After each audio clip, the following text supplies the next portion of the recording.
button. Wait for YouTube to realize. I'll just be over here quietly eating my burrito. All right. So YouTube is showing something, so it seems to be started. Yeah, hello. Today, I, or rather we, have something a bit different here. We had between our two clans, XMT and Rat,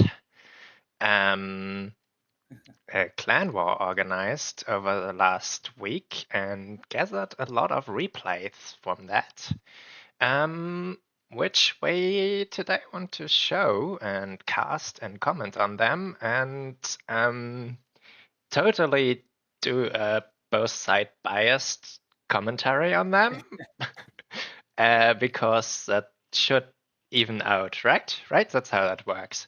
We'll root for our favorite clan. How about that? Yeah. The other commentator is gonna be HitmanHippo here from the Red Clan, and yeah. Let me quickly post the stream at some locations so that viewers might find their way here. We also should probably get just a sound check. Make sure that people can hear us. All right. Yeah, that's prudent, I guess, given how many things can fail there. So I posted it and I could make a ping, right? That's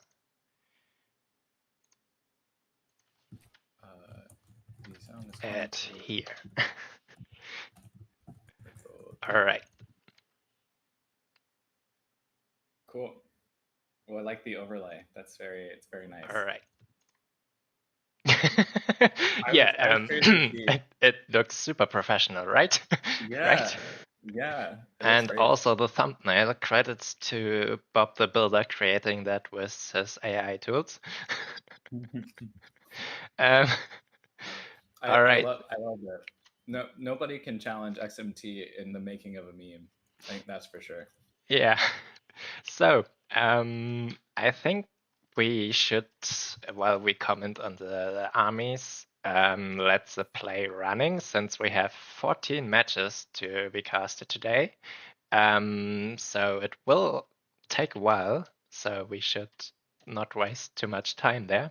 And I'm gonna let the run start in 3, 2, 1, let's go.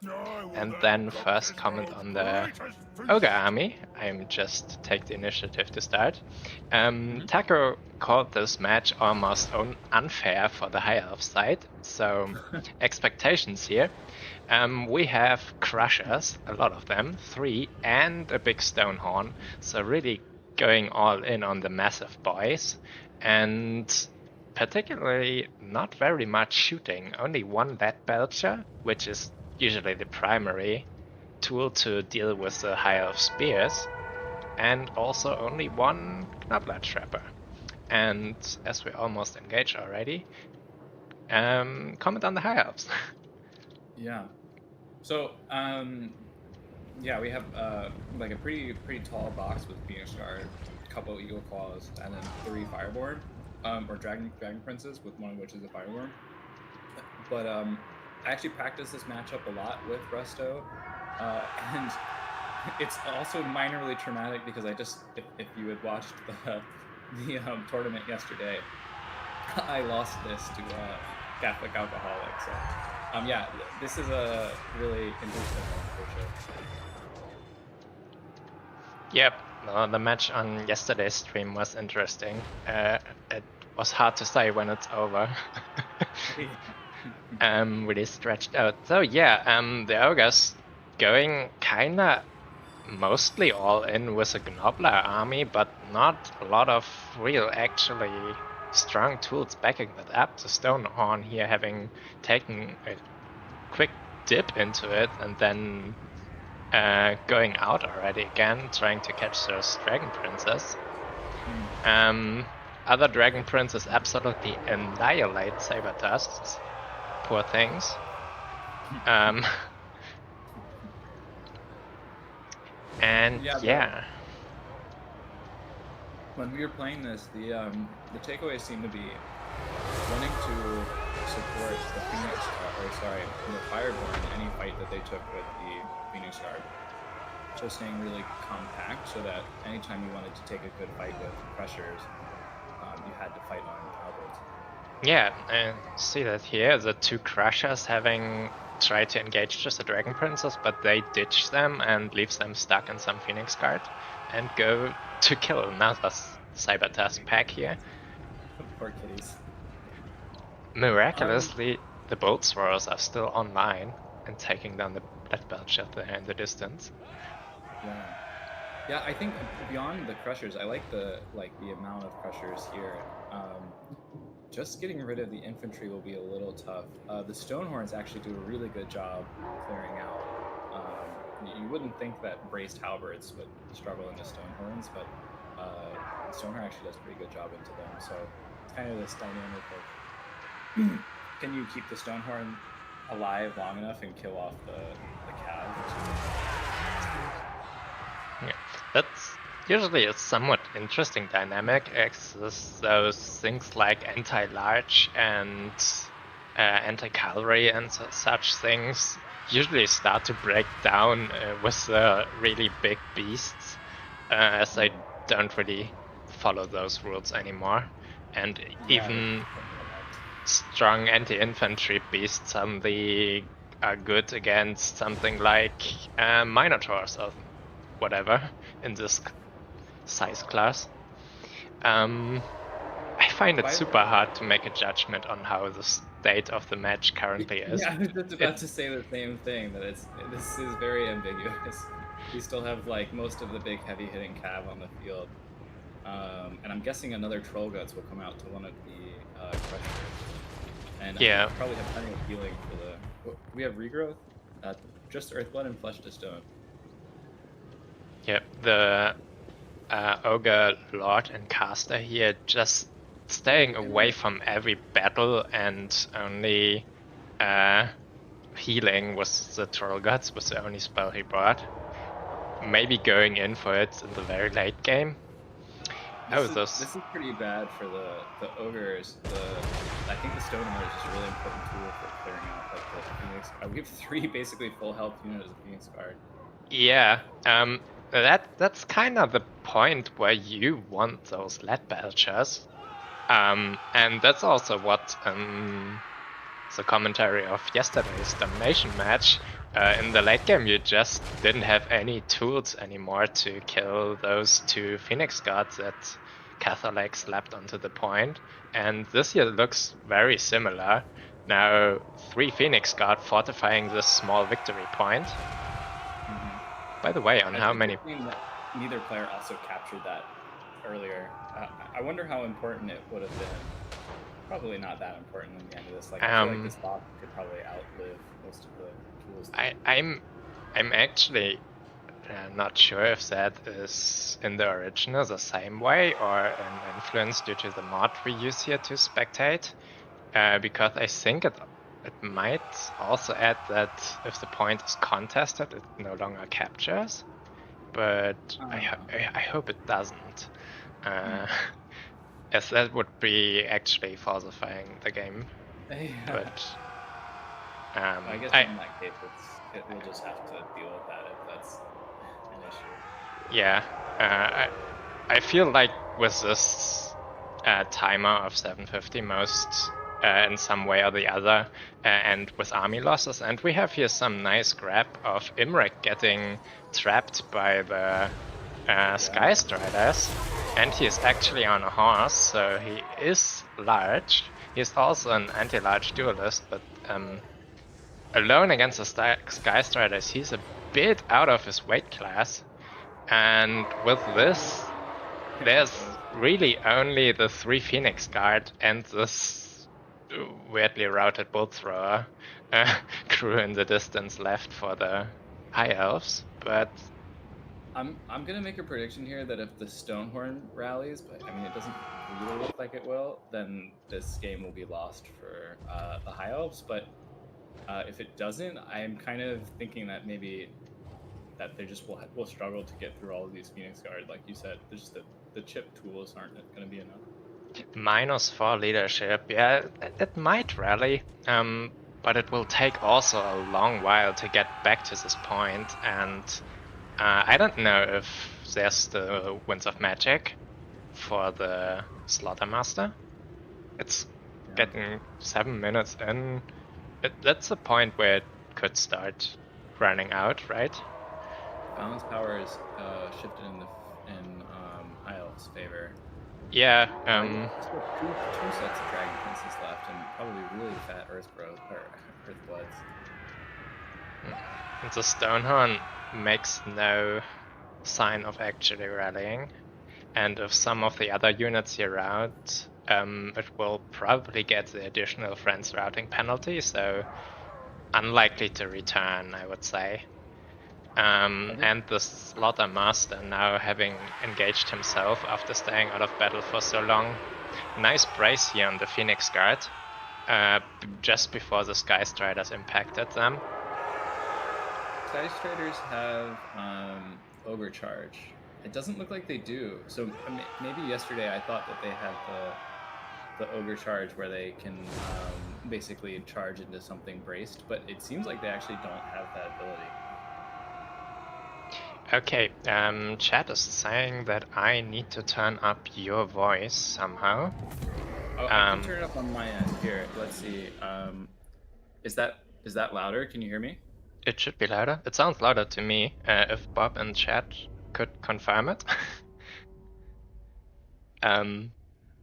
By the way, while we were discussing that, we kind of reached army losses here, I think, for the Ogres and Shattered.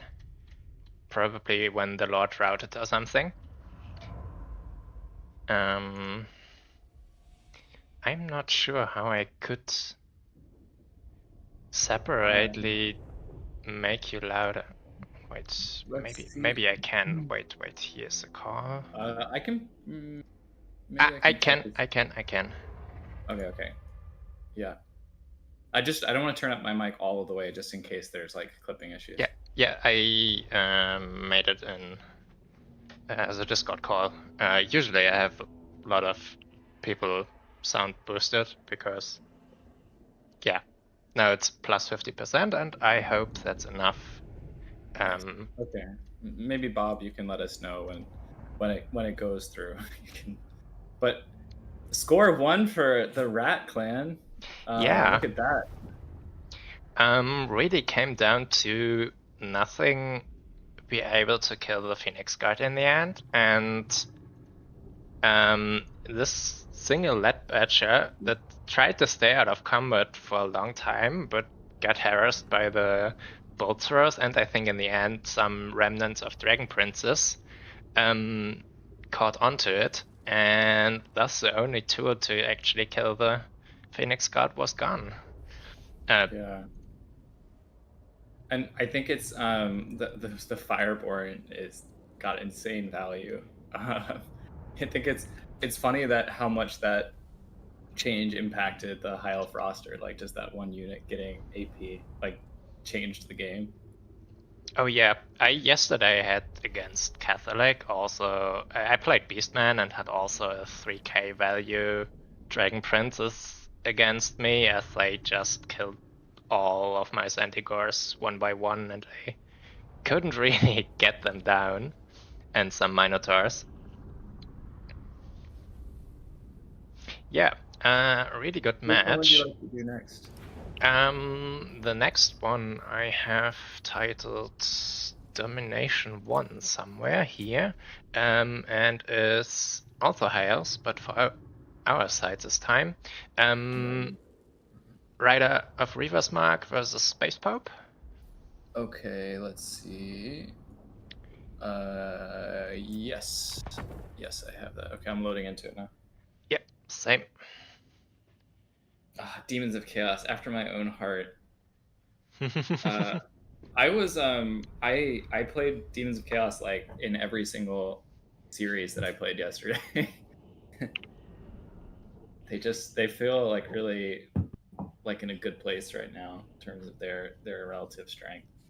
They are annoyingly diverse in what tools they can bring.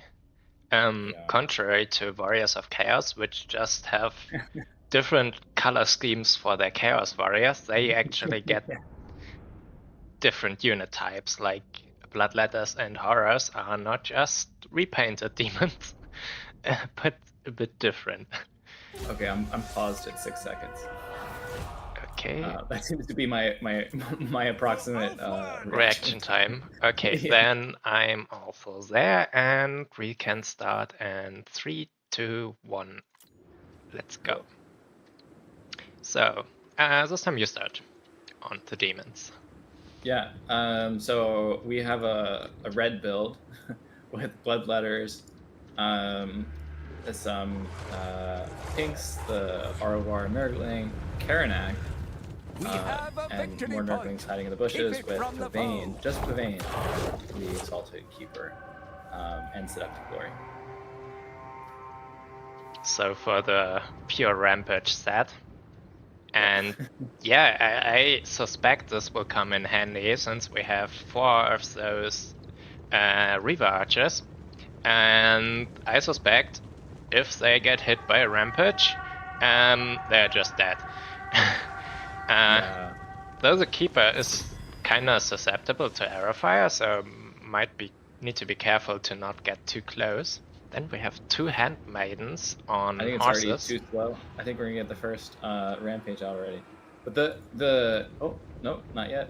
The Exalted Keeper is actually incredibly squishy. Like I think all 4 of these shooting maybe 2 volleys can kill the entire Exalted Keeper. Oh yeah, and it seems to be they're trying, but with the skirmish arrow targeting, most goes into this bloodletter. I suspect the handmaidens are also ironed in on them. I love this little Nurgling backhat going on. Like, oh yeah, well the High Elves kinda try the same thing with the Ranger, but I guess it was summoned only when the game started from the Vanguard point, so not making use of the far Vanguard deploy zones you can have here. And here we see some Furies catching one Reaver Archer. In general, I really like bringing like at least 1 pink horror if I expect Skirm Cav, because they seem to do pretty well into the Skirm Cav. Oh, Karanak's finding a fight. Oh yeah, rampaged both those handmaidens. Oh, that looks horrible. And Teclis is going in for the save, but also getting rampaged and right into the wrong target. That's amazing. Landing in the bloodletters. Potentially setting himself up for a nice back charge with a devastating flanker from the... Though I guess the rampage should run out before, but this handmaiden looks dead that is chased by Karanak. This battle feels so chaotic already. Like, you know, neither side took a lot of time to posture. They just kind of like, all right, we're going in.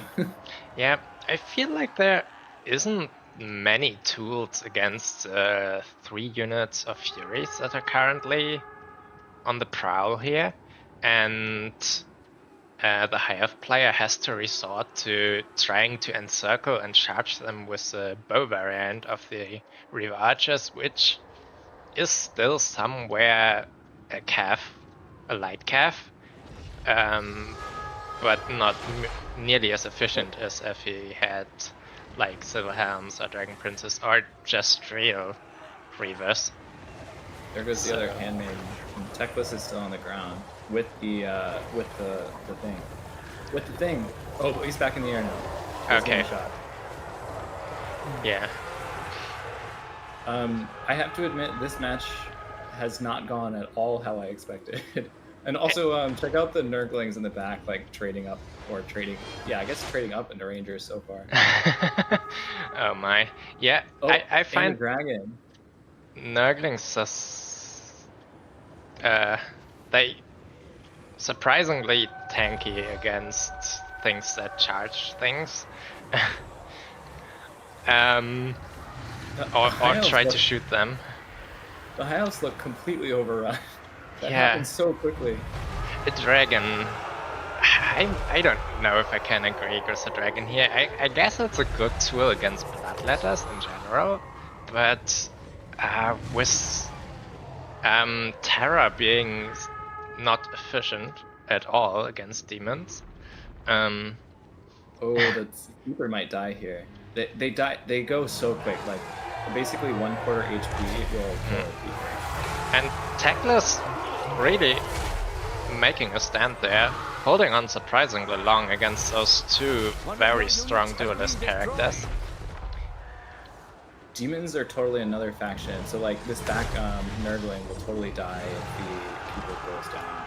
Oh, he's dead. He's dead. There's no way. Yeah, he's crumbling, but Techless is also not in a good spot. Oh man. Taking damage from the Pavane, although I guess that's 25 model. He's dead. He's gone. Ah, the keeper got him.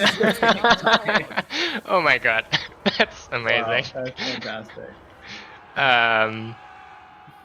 Yeah, I guess it's a 2-for-1, but yeah, there's just no high elves left on the field, really. Yeah. Our Handmaiden coming back. Really fascinating. I think both players, like I was saying, it's kind of chaotic. I kind of imagine that high elves wanted to, like when they saw that aggressive rush, like consolidate in the back. Because I felt like there was no, like there were so many tools or so many things that the Skirm Cav loved to shoot, but then they like the actual fighting started happening before it became relevant. Yeah, the kite really had to retreat into the spawn zone of the high elves, I would say, where they then can quickly deploy something to eliminate a fury, like spawn a reaver melee cavalry directly in their back and charge them. And but that's a hard call to really abandon all the points early to make value then.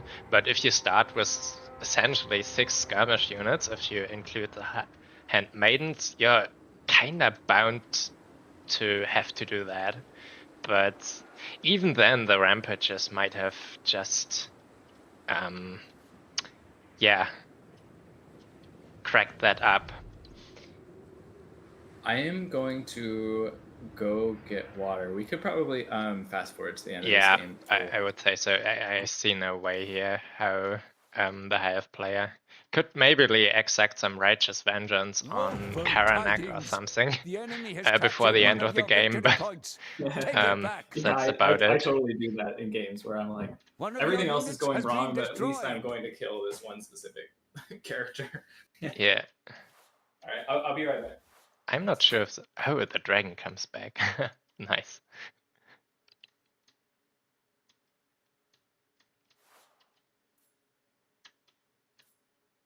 Yeah, but the time is a bit of a merciless friend.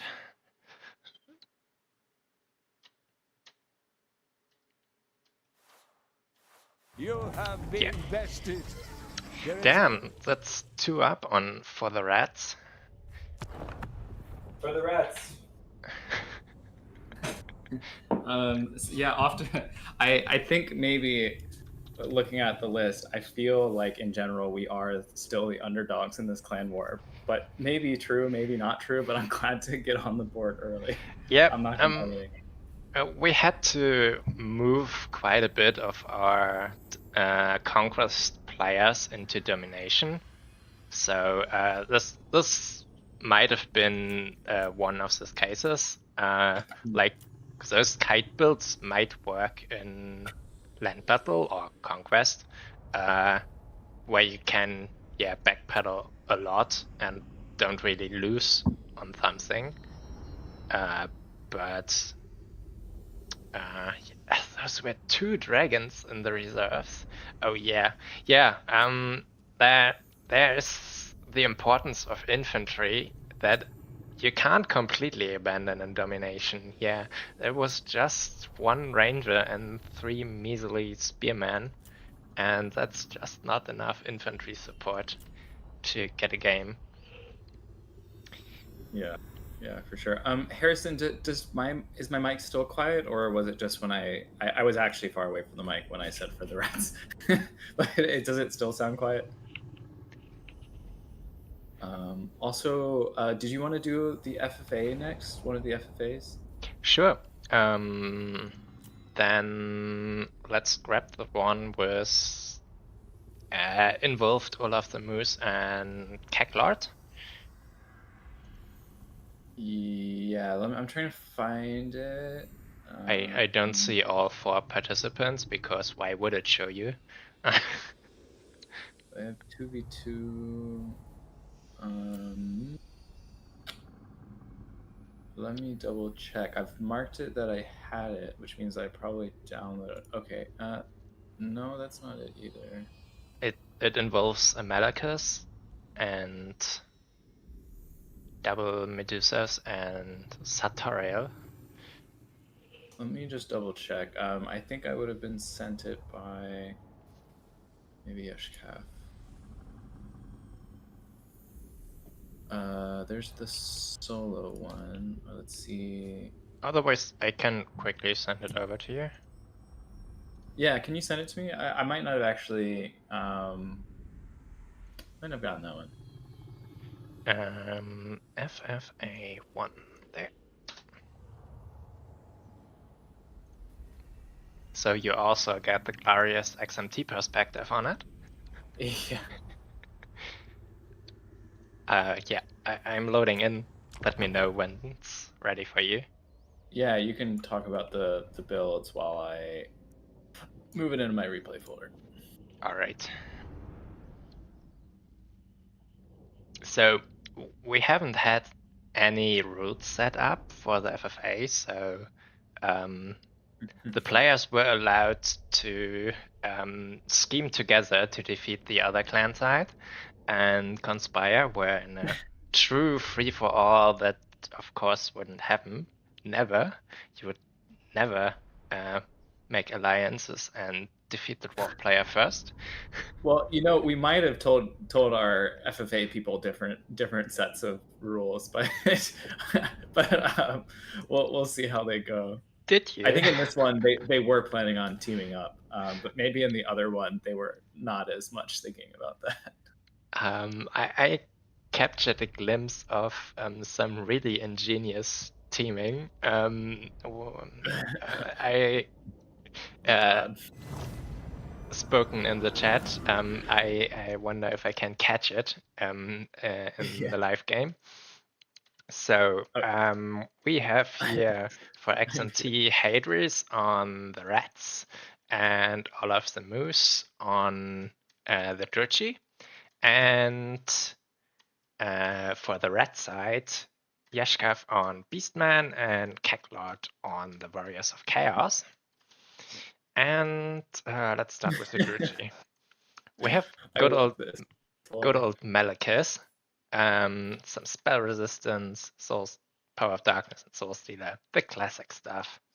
Then Dread Knights, double Medusas, can really dish out damage. And yeah, the rest is fairly boring infantry. And the rats have an Ikat Claw, a lot of Doom Flayers, the Regiment Rat Ogres, the Council Guard. Now that's amazing. I guess with the recent buff to Star Environments, they are maybe also back on the table. I haven't seen them in a long while. 2 Chieftains, and the rest is clan rats. No, even slave rats. Zooming out, I loved the way that my teammates deployed. They just said, "Okay, we're gonna totally rush one of the teams." It's a bit of a focus, yeah. Yeah. Though it's like that meme of "I'm in danger." Though those Centigours and Chaos Warhounds immediately got into some trouble since they deployed on top of each other. You're loaded in now? Yeah, I'm at 2 seconds. Okay, then we can start at 3, 2, 1. Let's go. Go. This is gonna be such chaos. Yeah, but I fear this nice Chaos infantry here deployed, Beastman infantry deployed directly in front of those Medusas will get nice awakening to who he is actually in danger. You see? I forgot they can actually they can accidentally hurt each other. So I see what you meant about the hounds and the centaurs.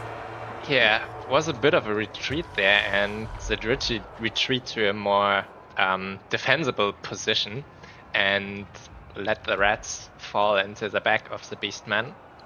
Yeah. Man, Yeah, those Doomflayers really crack on the Ungars. I can't tell if they're working together or if they're fighting each other or a little bit of both. I think they're working together. It seems so, but it's a bit hard to coordinate to actually. It's a lot to micro.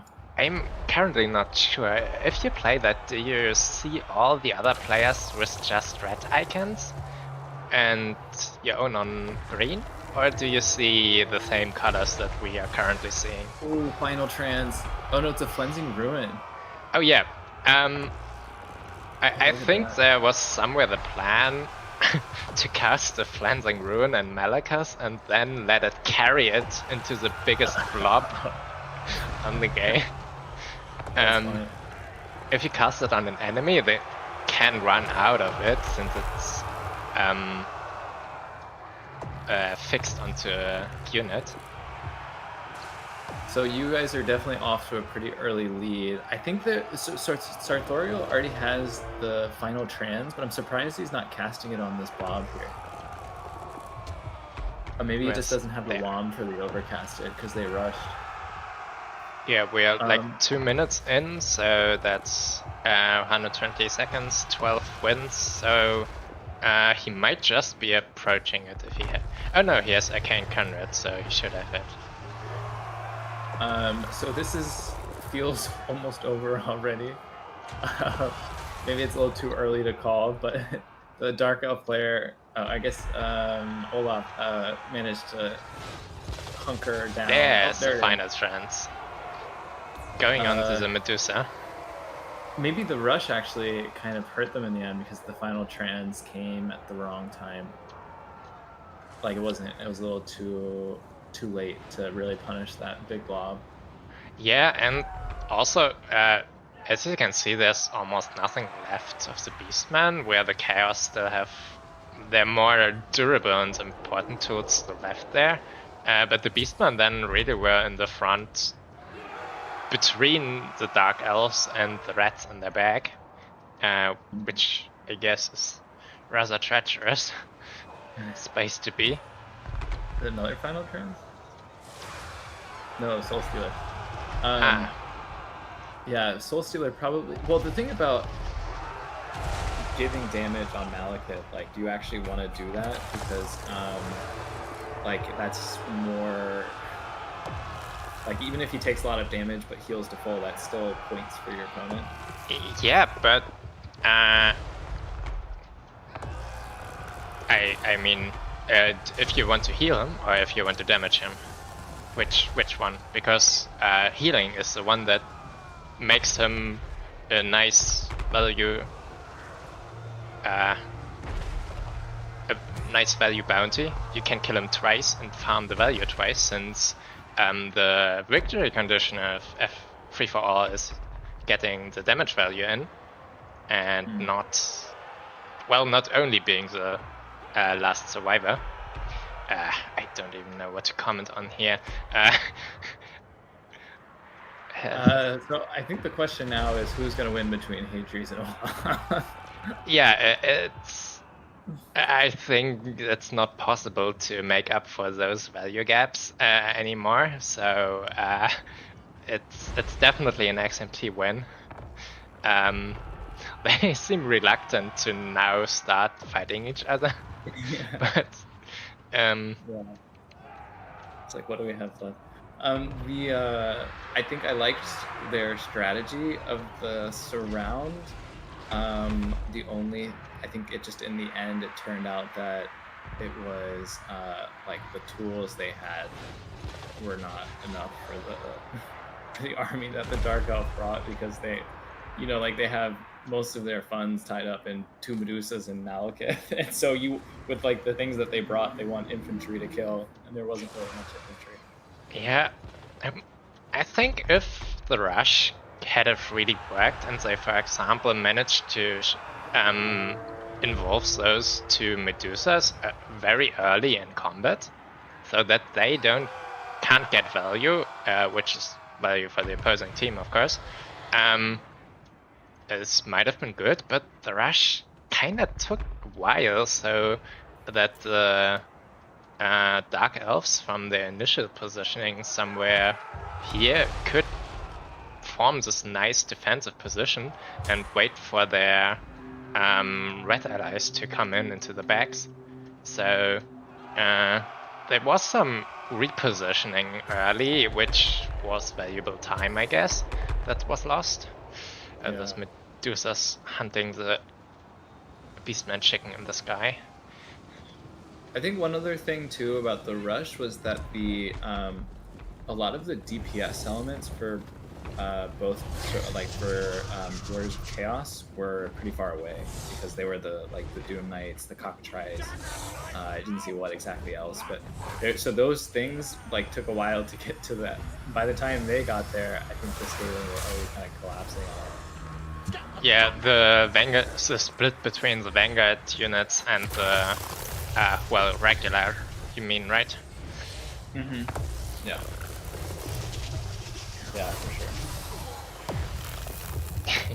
Here, I think that just was it. Malekith carried the Flensing Rune that was casted onto him via Ikit and hunted down Sartorial, killing him with the Flensing Rune. Yeah, I would say I press fast forward since there isn't much interesting things here anymore. I guess the Reds will win that. Just watch the anti-infantry Doom Flayers kill the anti-large Bloodrock Medusa. Yeah, I guess they have quite the numbers advantage there. And Malekith's also going down to the 2 chieftains. 1 chieftain. But yeah. Jumping into them with his big wheel.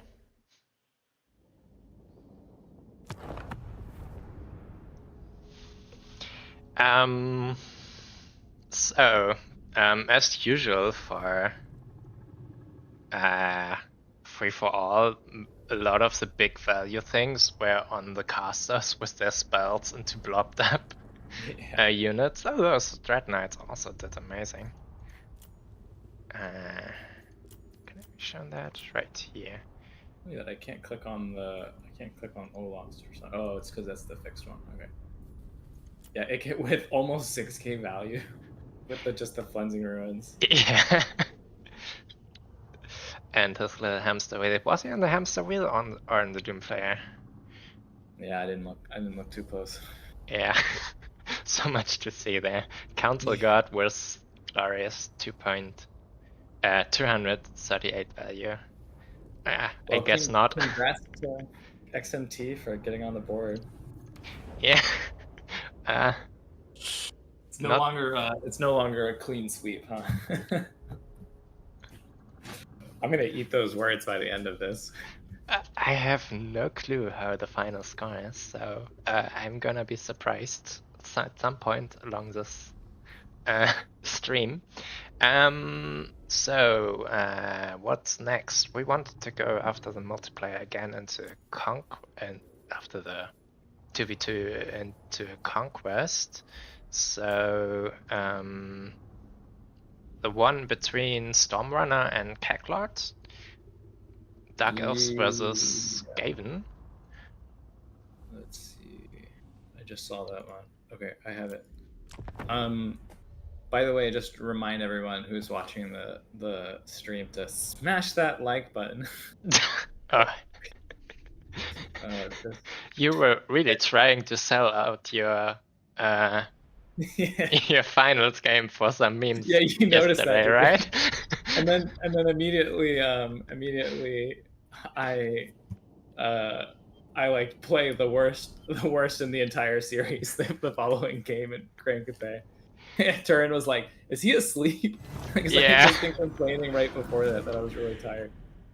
Okay, I'm loading in and waiting. Yeah, I'm at 3 seconds. Okay, then we can start in 3, 2, 1, go. Let me start with Dark Elves. We have two. It looks a bit like the High Elf army we've seen 2 matches back.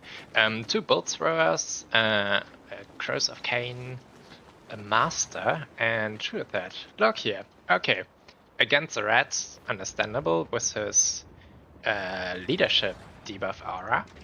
Make the little rodents run. I didn't even know that he had that item because I don't play this faction. And he has a heal. That's pretty cool. Yeah, but only in combat, so it's not that massive. And some Shades and Dread Knights. 2 Dark Riders getting kind of early picks, but the Wolf Rats they didn't trade up, but they didn't not trade. Actually, the one in the back is doing good. I want to see if okay, sorry. We'll talk about the rat. We have a lot of Night Runners, a decent amount of 2 Gutter Runners, Plague Monks, 3 Plague Monks. So a really interesting build from Ketlord. Cleansing Ruin, Howling Warp Gale, Brass Orb, Storm Demon. And then of course the Doom Flares that literally do so much doom. I mean, I like this build from those poor Doom Flares that got engaged first with the Master, actually doing a fair amount of damage against him, but now some Dread Knights. I like that Cleansing Ruin though, because that says like, hey, like you can kill my lord, but you're gonna take a lot of damage for it. Yeah, and blobbing up too expensive unit, though I guess the Master isn't that expensive. Loki already taking a lot of damage from those 2 Gutter Runners there, and he can't really do anything about it since those guys are faster. It kind of looks like one flank of the Durchi has kind of collapsed, right? The left flank for the moved out of the Cleansing Ruin and is now getting hit by the Master. The Cleansing Ruin just ended. Yeah, I mean this flank, this left flank looks really bad for the Droopy. The right flank is kind of going similarly bad for, maybe not as bad, but I like the rats here. So the Shades couldn't really do a lot before they got caught there, right? Where's this terror coming from? Oh, from the Deathcaster aspect of the Dread Knight. Terror routing the Rat Ogres in this Shade blob there. One thing I can kind of see happening here, and then Ikit is just taking so much damage from the Master. That's really unfortunate. Yeah, that definitely need like a Rat Ogre to stop that up. I don't know what'll kill the Cold One Dread Knights in the end game. Also, the Doom players are a little too close for comfort. Oh yeah, there's still a full house Doom Flyer. I saw the other ones got hunted down pretty efficiently by the Dread Knights, but the Rats are almost completely out of ammunition if you don't count Ikit's Doom Wheel, right? So they don't really have a lot to prevent being psychocharged from the Dread Knights right now. Yeah, just like a couple tattered Rat Ogre units. Ikit probably will die maybe in 1 or 2 more Spirit Leeches, so he definitely wants to get out those Cleansing Ruins before. Lockyer does actually become kind of a big target for Cleansing Ruins, just because he's always in the same place, right? Oh yeah. Is this overconfident? No. Okay, that's good. I remember several occasions where I tried to bring him versus Beastman, and they just slapped the overcasted Traitor Cannon on him, and he's down to like, what, 40%, and not worth it. Oh, but Ikit's getting slapped by the the sorceress on the horse. So this is probably the end of Icarus. And the Spirit Leech on top, and the Master also coming in with the last of his leadership. Those are just slave rats.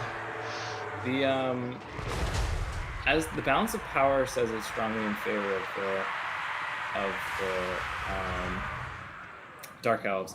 I would evaluate this, at least before Ikit died, as winnable, but now yeah, maybe a little less so, especially with Lockyer looking like he's going to potentially rally. I think this is over. Yeah, I heard that it kind of overvalues casters since it doesn't consider the Winds of Magic going down for them, and this might be reflected on the Death caster still being alive on the balance of power. But yeah, I would also agree, there's just nothing being able to stop those Dread Knights, and they would just cycle everything down. Yeah, I think overall I really liked this build from Keklord, and I think the only thing was just like maybe fighting more centrally and letting when the Doom Flares got isolated, that was such a big game changer. Oh yeah, they got picked off one by one, all one after another, by either the Master and a Dread Knight or two Dread Knights at once. And you know what? They ended up on that right flank because the bolt throwers started shooting at them in the beginning. So maybe it was like kind of a reaction to getting shot. But that was a really cool game to watch. I really liked the build from Keklord, and Stormrunner played it really well. Yeah, it looked really almost devastating early for the Dark Elves, but yeah, I guess the number of the tools doesn't reflect their value, especially with rats. Okay, that's evened out the score. Yeah, 2-2. Starting to sweat over here. Still 10 more matches to go, so let's pick the next I'm one. already proud of my rats, even if we don't win the Clanwar. I'm already proud of us. Yeah. I'm just proud that everybody finished their game. Like that was the most surprising part for me, and before today. Oh yeah, it went surprisingly smooth. I also, from our side, I know from the last clan war, we had to substitute a lot of players then because they couldn't play in the time or had some difficulties. So I didn't sign myself up for this, kind of expecting that if someone ditches, I hop in as a replacement. But no one did. Yeah, Respect. Respect. Let's next grab. We're on a Dom match again, so let's grab the. Yeah, let me check to see if I have this one too. So this one is Bob and Kartoffel. Right. Are you loaded in already? Okay, so I don't yet have that one, I think. Can you send that one to me as well? Oh, yeah, sure. I will just put it in the file. Maybe we should have shared these in a central location. You were saying before you had all of them. I thought that I had, but I think there were just like a couple that I missed, and this was one of them. All right. Okay. I'm loading in now.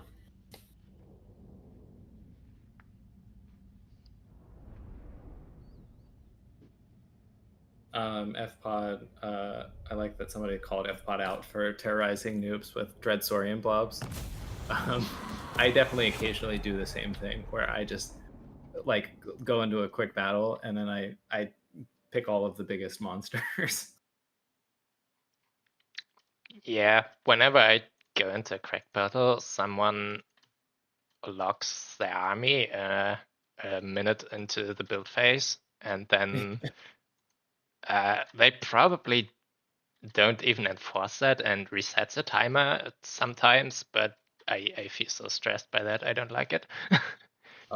Yeah. Sometimes I do that. I haven't done that in a while. Sometimes I do that where I'll like start the timer to like give a little bit of pressure, and then I'll basically give them more time. And usually, the funny thing is, they usually just end up readying up at 60 seconds anyways, even though I give them like an extra minute.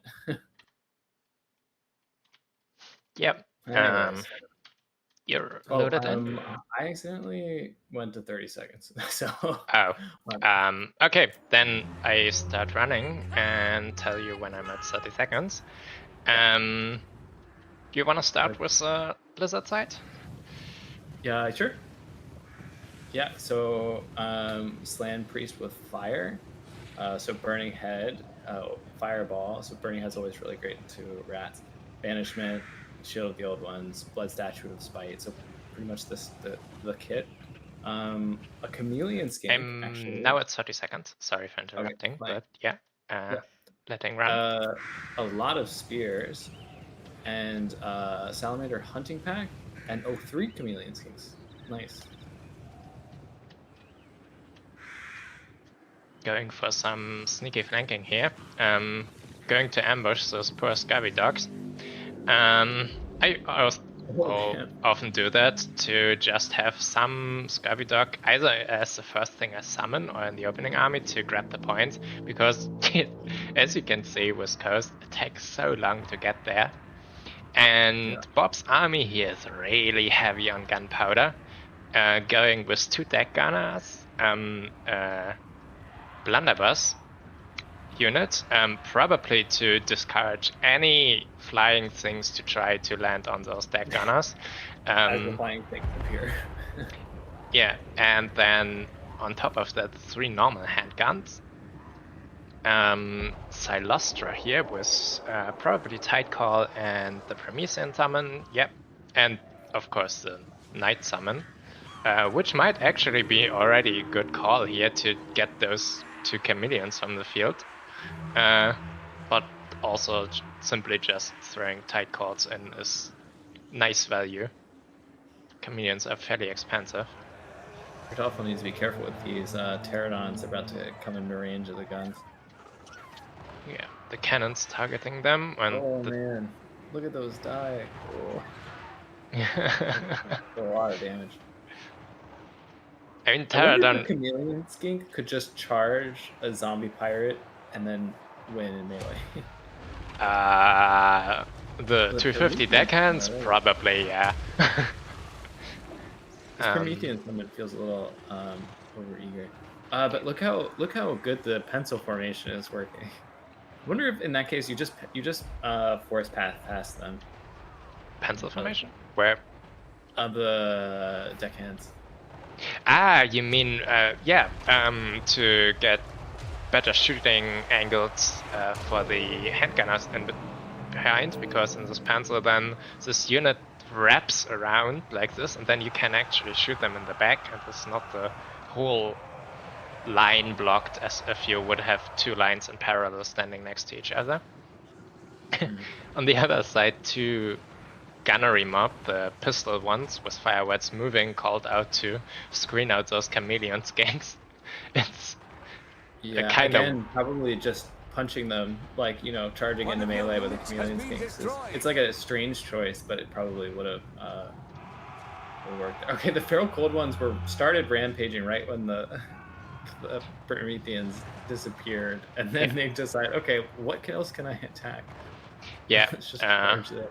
We had the summon of the Damned Knight Errants here from Silustra coming out, probably meant to kill this Umbra Tide, but I think, judging from their value, that the Umbra Tide was, before they actually reached, finished off by the guns from the coast, and with the Slan here also dying to the guns. Yeah, we can pour one out for the Slan. Yeah, the coast seems to be in a really dominating position here. Like, they don't have any of the points right now, and the clock is ticking. But there isn't much preventing them from getting them now. The attacks were maybe a bit over hasty, and they didn't have the mass to breach through houses, 20 units, opening zombie horde with so many guns.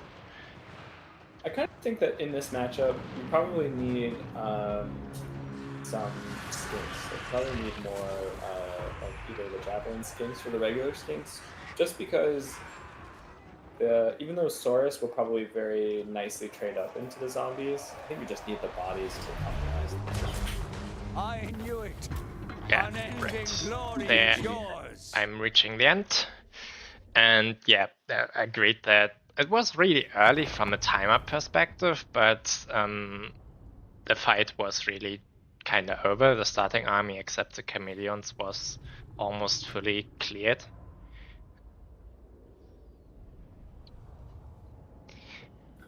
It turns out cannons are one of the natural predators for slant. Well, yeah. Of course, fun.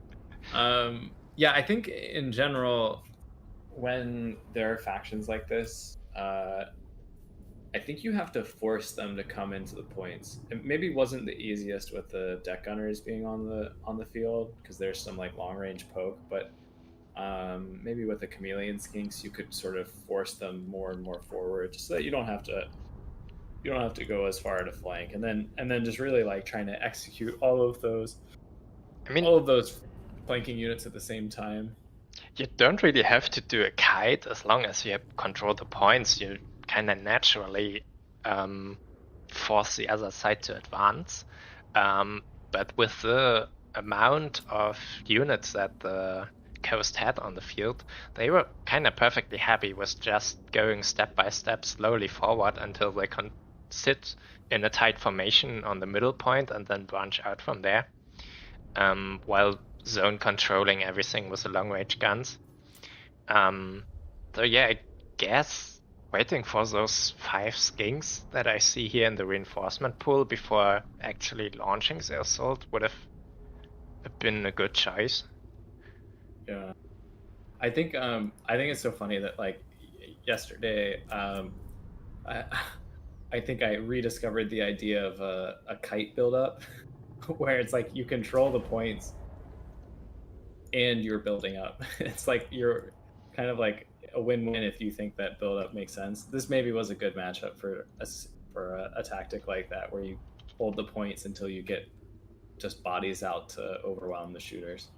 But I don't know, this secondary army that Bob brought looks pretty ferocious. So maybe I've just done Kartoffel a bad and given him a bad matchup. So I apologize.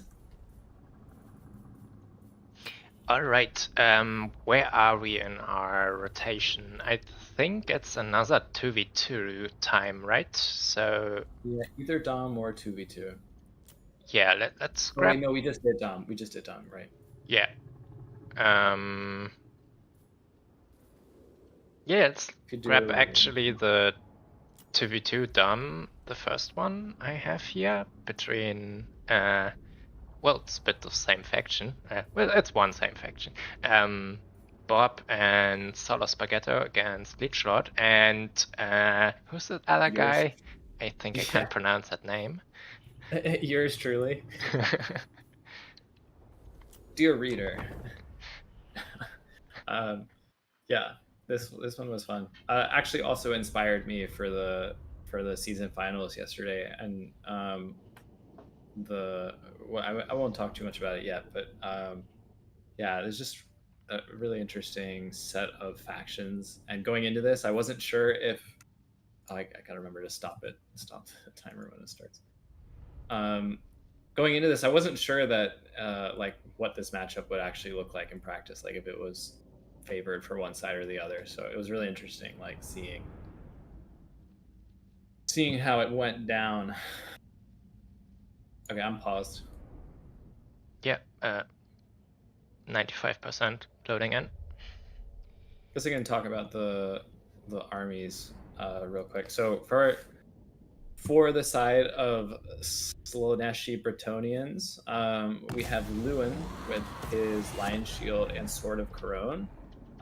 He has the healing item, and he also has the map wide buff when he's less than 50% HP. then a series of men-at-arms with shields, 3 Knights of the Realm, and 1 Pegasus Knight. And then for Slaanesh, I brought the Herald of Slaanesh with Pavane, Acquiescence, and Portal Glyph, the Fury Summon, with the buff. And 2 units of Exalted Demonettes, 2 units of Fiends, and 2 units of Marauders. All right. I'm finished loading in since a while. So what second are you at? 2 seconds. So Okay. Then I'm gonna start in 3, 2, 1, go. And talk about the other side. We have... No, that's Kislev. No, it's not Kislev. What are you? The black spot. Oh, yeah. I, for a moment, confused it with a Streltsy shotgun unit. We have, again, a rather heavy gunbolt, though not this much this time. 1 cannon and 2 deck gunners and the Halbert's handgun zombie variant, and Siloster this time not on foot but on a Leviathan, which is understandable. Oh, with Vengeance Revenge. Like, let's see if we're gonna see that. Understandable, since in a 2v2 brawl the map is so full of things that probably you want something that survives better. And also double the magic on the field can snipe foot characters really quickly. In addition to the coast cannons, we have a little Grom here, trying to shoot at some Knights of the Realm currently.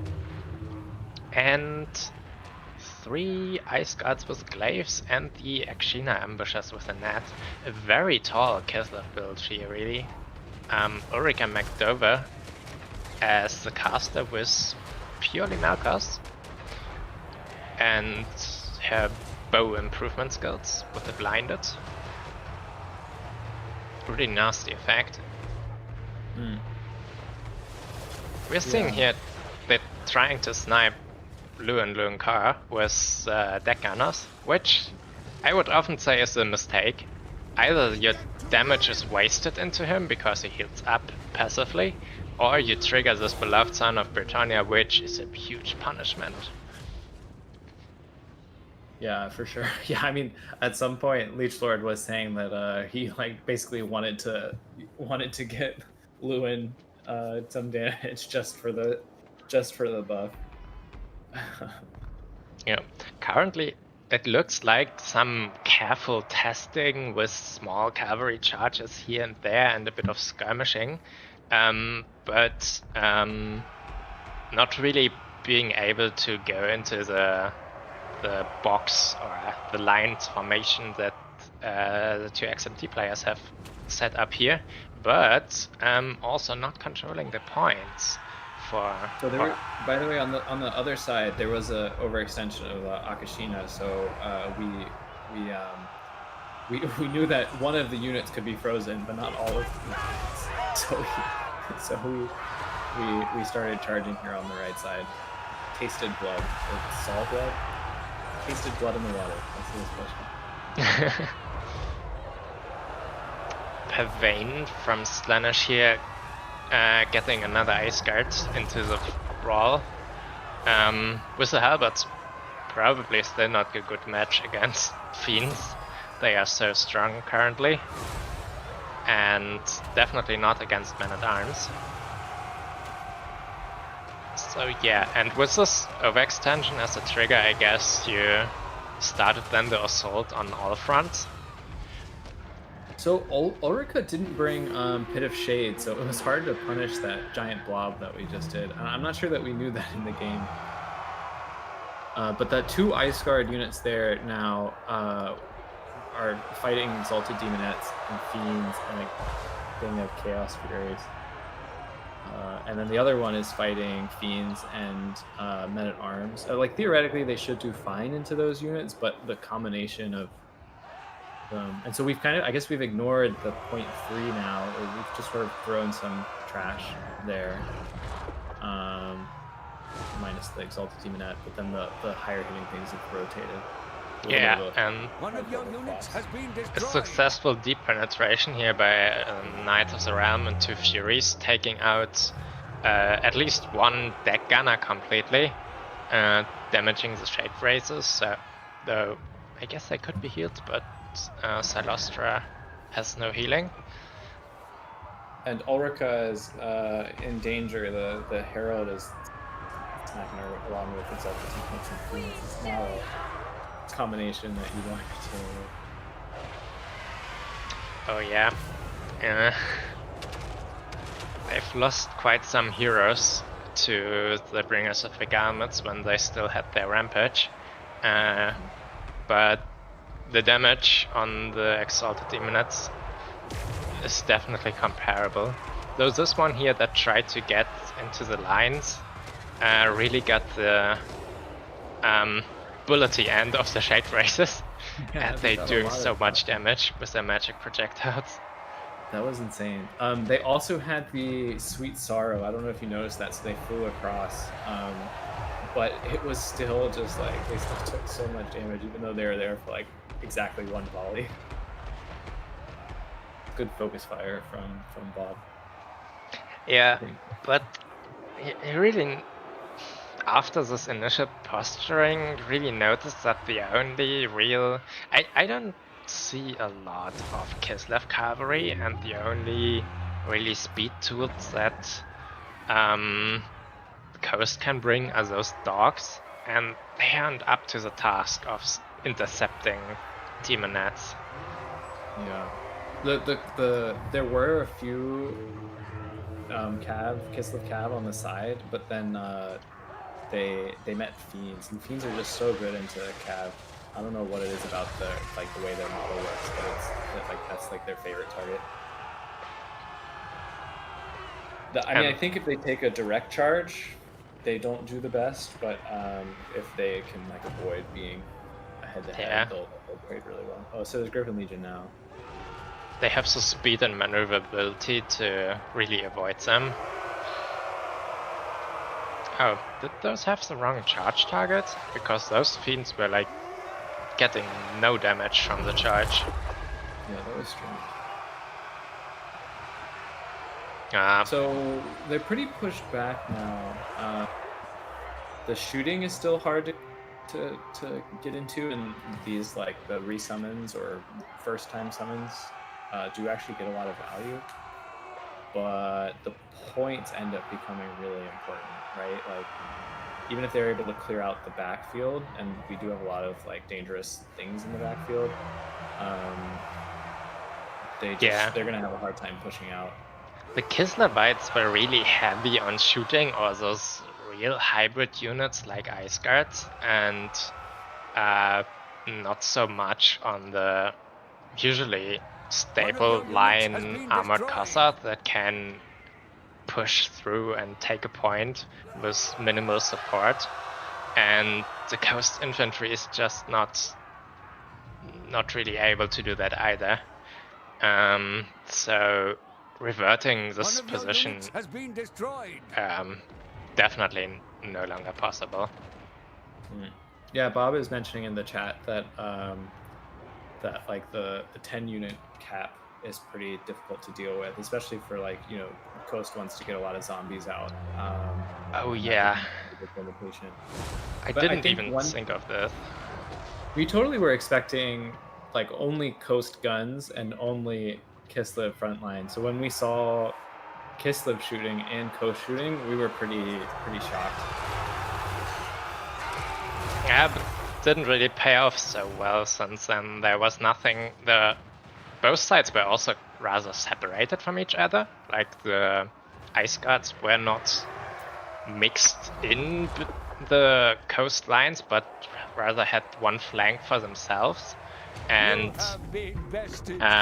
didn't stand in between the zombies, and then got this easy bait out or rampage out, and got directly dragged into the demonettes. Oh, yeah, for sure. Definitely the nesting the units probably would have helped. Solo told me after the game that the Ice Guard were a tech piece against Fiends. Unfortunately, when the Fiends actually did get on the Ice Guard, I think that they were supported by Men at peasants. arms. Yeah. And I guess one thing, so what this game taught me that I used against Catholic yesterday was that I noticed that having a line of peasants in front, so you can call marauders peasants. They basically are the same thing, but having a wall of peasants and then having like a couple DPS units behind, even if the peasants trade down, the exalted demonettes just do so much, and the fiends do so much work that you could throw away 10 trash units and 3 or 4 DPS units will still win the battle. Oh yeah, for sure. Throw away those state troops, peasant, clan rats, whatever. Yeah. Yeah. With that, the scores evened out again. Tied. I'm really hoping that we continue this, keeping it close. Yeah. Where were we at? At the third Conquest game now, right? Yeah. Here, let me just post the stream in the self promo channel too. Oh no, that's AoE 4. Maybe it already posted it. On the Total Tavern Discord, I posted it. Oh, okay, great. It's just 2 other promotions afterwards already. Warhammer, it's hot. Yeah. So which one did you wanna Nurgle versus Ogres versus von Karstein versus Via Anime. Oh, okay. Anime. I definitely have that one. They've just all mixed in. I wanted to make like a folder of these. Yeah, they're in the in-game. They're sorted by the play data, or by the date you added them or downloaded them to your computer, something like this, and not by their names, definitely. Otherwise, I could have sorted them. Okay, so it's Nurgle versus Ogre Kingdoms with Via and von Karstein. Right. Okay. Yeah, I did myself a disservice then for like slowly downloading them bit by bit across the week. Wow, what an interesting build from Via. Yep. I'm sitting at 4 seconds and can already start talking a bit. We have Nurgle going here for the counter ogre into the ogres. Yeah. With great weapon Plague Ogres and Tamarkan. And some oddly placed Cherries. I guess you only have the Vanguard zones in those far out corners. Then some skirmish cores, always good if you have some things that you don't want to face directly, like Crushers, for example. I don't think there's much on the Nurgle roster that wants to face a Crusher directly, so better start shooting them. And some Shield of Marauders. And just Spirit Leech on the caster. I'm ready to start if you want, and I'll talk about the ogre build. Okay, then let's go. 3, 2, 1, go. And then for Via on the ogres, we have the 2 man-eater pistols, one of which is the ROR. 3 casters. 2 of them have spells, so one of them is Burning Head and Kindle Flame, one of them is Troll Guts, and then the other one just has the Punchy item, which adds 50% damage and a 4+4 leadership. So only one of them has that. So I guess we have a little bit of single entity, and then we have a few Noblars, a few throwy Noblars, 2 Iron Guts, or 3 Iron Guts. So yeah, pretty heavy skirmish core and a lot of single entity potential here. Yeah, I've kind of started to dislike bringing Burning Head into Nurgle because I often face those Plague Bearers, where then the Burning Head, I find it rather ineffective against them. Like, they get a good damage, but they have so much HP per model that it's not a lot of their total value that's going down there. And So, 2 burning heads are like a surefire way of killing the ROR. So maybe that was what he was thinking. Oh, the burning head actually did a decent amount of damage, but instead of on the front line, ended up on the Marauder Horsemen, who were able to kind of quickly move out of it. One of the fire bellies also taking a lot of damage from Tamercon. I guess if you have your ogres engaged with something, infantry, they wrap around really nicely and you can get really good angles for the Burning Head. Ooh, Tamercon's taking a lot of damage. Oh yeah, but he liked that. I mean, oh yeah, he has that this item, right? ability that if he would die, he instead does massive damage to everyone around. So I guess that's a bit of a trap there. To try and kill him early. I'm kind of surprised that we didn't see Via move backwards and shoot longer with the Maneater pistols.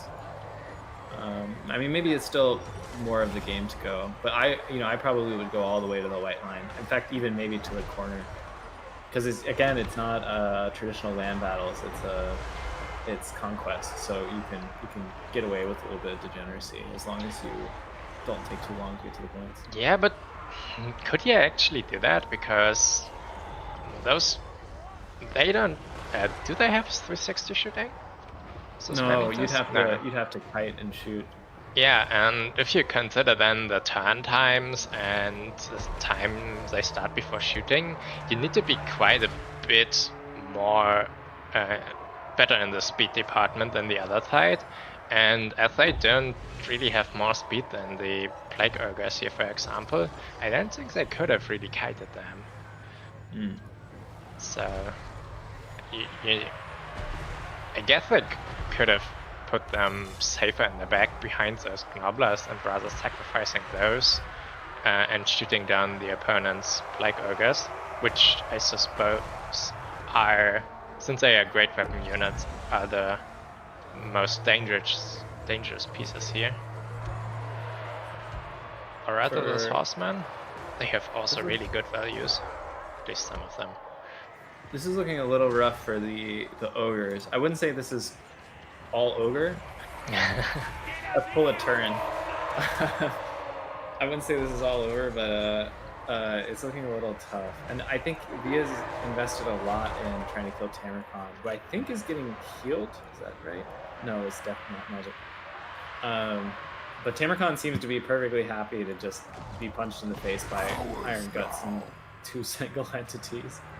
Yeah, I think maybe there was an healing army ability going down on Tamercon. Because it looked like he was very stagnant in his HP bar, so maybe that was it. I'm not sure. I think also, thinking about the magic usage in this, maybe maybe some of the magic saved for Troll Guts on some of the pistols could have lengthened this battle a fair bit. Because the thing about the kite with the pistols, they're actually a pretty good range and speed, and so there's not really much on the roster that could have attacked them, right? Like, so we were talking about kite earlier. Like the horsemen are the only thing that can keep up from the army. I'm pretty sure that the plague ogres are slower. But not by a lot. Furies. What's that? Oh, and the melee lord. The Furies, but the ogres aren't a lot. The plague ogres aren't a lot slower than the man-eaters. Yeah, you'd have to have some sort of thing to keep them up. Yeah.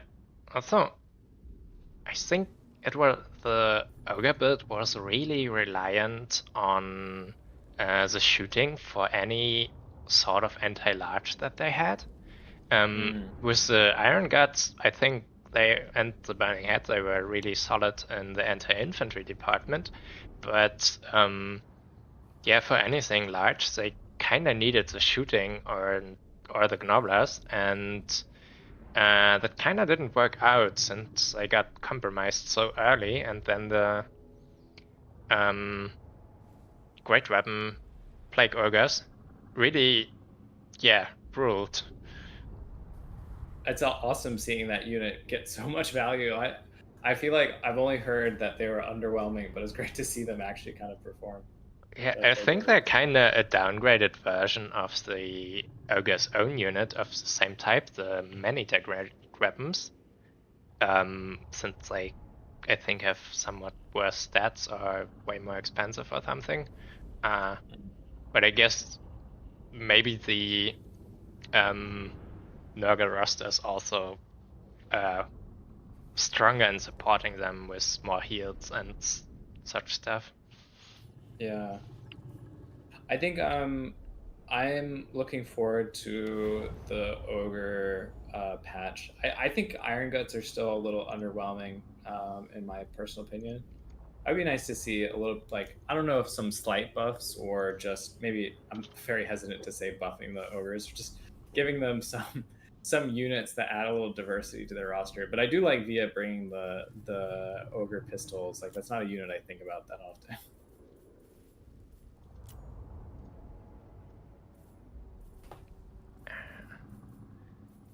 So I guess we're at FFA now? No domination. I mean, we could switch up the order, but No. I think if we stick to somewhat rotation, it's easier to prevent confusion. But yeah, I numbered them because knowing otherwise it would get chaotic. So the domination match between Leechlord and Hadris, which I had to require from the red side, so I have that. I spectate from the wrong direction. So Leechlord plays both of these factions, the Greenskins and the Rats, but he actually has been playing a lot more of Rats, I think, than Greenskins recently. So it'll be interesting to see.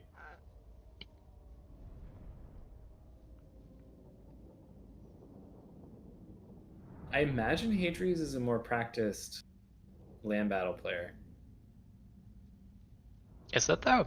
He certainly started with land battle since he plays since game 2, I guess. Yeah, maybe more experienced. And championing rats since all those times. I'm loaded in. Okay, then we can start just now in 3, 2, 1. Let's go. Yeah, maybe you can talk about the rat army first. Yeah, sure. So, I've seen some Storm Vermin core here with halberds to really hold down a point, and even though Greenskins are kinda known for their infantry swarms, I understand the halberds here totally, since pigs and squigs usually can really put a dent into any armored unit, even if they're, well, I wouldn't say super high quality like Storm Vermin, but they are going definitely into the elite direction, especially now after the buffs, backed up by some Night Runners and a Great Seer of Ruin with Scorch and Howling Warp Gale. I'm not sure why you would bring an anti-air tool. Maybe scared of the Feral Wyvern or Azak? Yeah, I guess so. It was the only unit on the roster, right? So unless it was an accident, that was what he was thinking of. Yeah. And it gets zap. Two artillery units. Yeah. The Avalanche Mortars, yeah, I well can understand that. They're just so... Whatever they hit is gone. Be it cavalry or infantry or opponent's artillery. Dreaded 13th going down already. Kind of glances off the orc boys going after Warsag. I think it's interesting. Scream. Sorry. I think it's interesting that we're not seeing. Oh, avalanche mortars are here. Okay, I'm just gonna watch this thing fire because that's by far my favorite unit of the game. I hate it. I hate it so much. You hate it.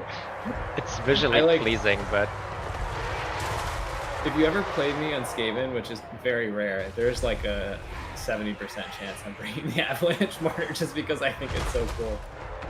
yeah, I mean that's the opinion of many red players, Skaven players in this case, that this thing is just, yeah. I don't like it because the moment it is on the field, it is so threatening that the whole combat just revolves around whether you can get this thing down or not, because if you don't, you just lose. I think Leech Lord's making a pretty colossal mistake here of not diving with the Boar Boys. I'm having a hard time imagining what can stop it. Like the Skaven Slave Spears back there aren't going to do much against the... but yeah, that unit is going to absolutely pay for itself if let shoot for very much longer. Yep, and sense in those two heroes now. And in the mid we can see nicely a nice triangle of Storm Vermin holding the point. I like the Night Goblin Fanatics into the Storm Vermin. I imagine they actually do pretty well with their spinning loons. Right, if you can get them off. Oh yeah, those went really well. I'm always failing to properly use them. I don't play greenskins a lot, and it would probably get better with training, but I find them so difficult to use, if I even remember to use them.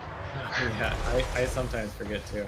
When I just like started watching, oh man, those avalanche mortars up to 150 kills nearly paid for themselves.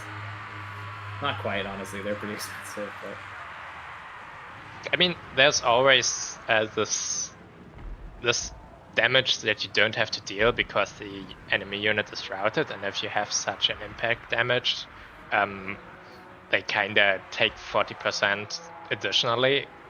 That just routes away.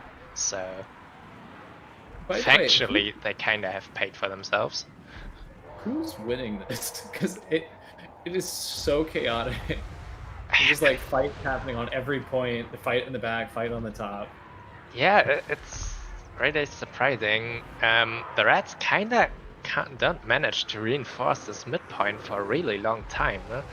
The Storm Vermins are still holding it down, but FFA to get on the Gracier right into the charge of the Orc Board victim. Oh, he got one last cast off. That was a nice cast. It's like, you can, okay, you're gonna kill me, but you can have this as a parting present. Oh, it just destroyed that Borbor unit. That was a really nice play by Hadrius. Right. But I guess the question Bringer is now, of disease. do they Also have bring enough? presents. This is a great game. Yeah. Some nice encirclement onto those spirits here on the side with the Squig Hoppers and the scrambles of the routed units that got the avalanche treatment a minute before, I guess. Victory tickets are even. Hadrius just summoned a mutant rat ogre. Oh. No, that's An something. interesting choice. Oh man, that friendly fire just killed the clan rat unit. Yeah. But are they gonna capture it? No, the ogre gets on. The ogre gets on. It's still Skaven. Oh damn. Okay, that was maybe a fatal choice. I mean, we're still only 500 points for both sides, so 1,000 more to go. Flipping point here, I guess you can quickly reverse. It's not like the greenskins can reinforce this point right now with anything quickly. Or both players have barely anything on the field. I guess most of Leech Lord's units are in the backfield.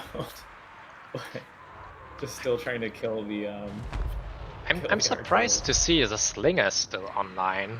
Like, I would thought that they are a very vulnerable target. And there are so much boars and squigs on the field, or were at some point. But I guess something attracted all the attention.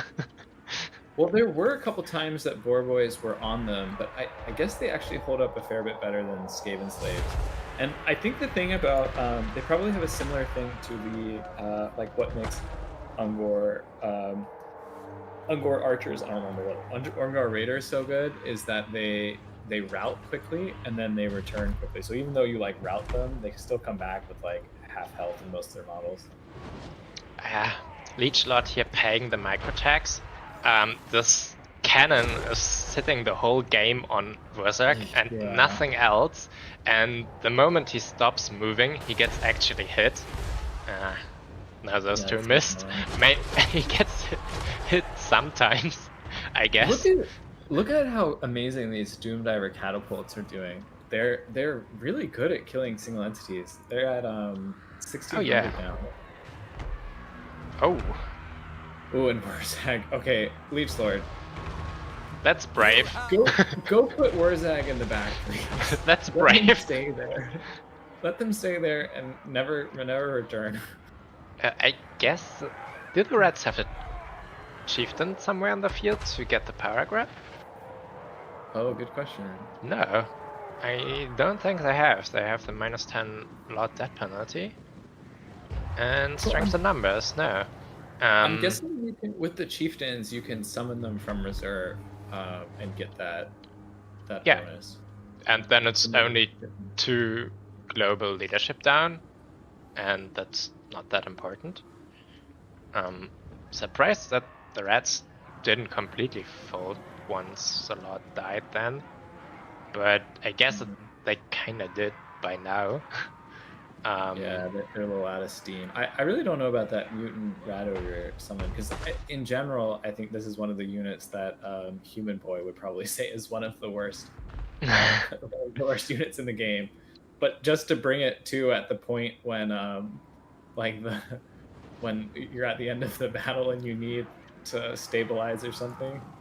I mean, I kinda understand it because it's a Terra piece, and if you have some nice artillery backing and then get a Terra unit into all the scraps that are here on the field, they route really quickly, especially with Greenskin leadership, though I guess Squigs are ITP. Also want to point out, Verzak survived the cannon with one cannonball missing. He routes off the map, but that's over in 2 minutes, and there I guess at this point of the game 2 minutes and for the rest of the game is kinda equivalent. Not completely, but Leech Lord, I practiced a little bit with this matchup for Leech Lord, and he charged one of my Storm Vermin with about like the units here that are now charging into the Storm Vermin, and it deleted the Storm Vermin. The Storm Vermin died in like 10 seconds, even though it was braced. So, oh my.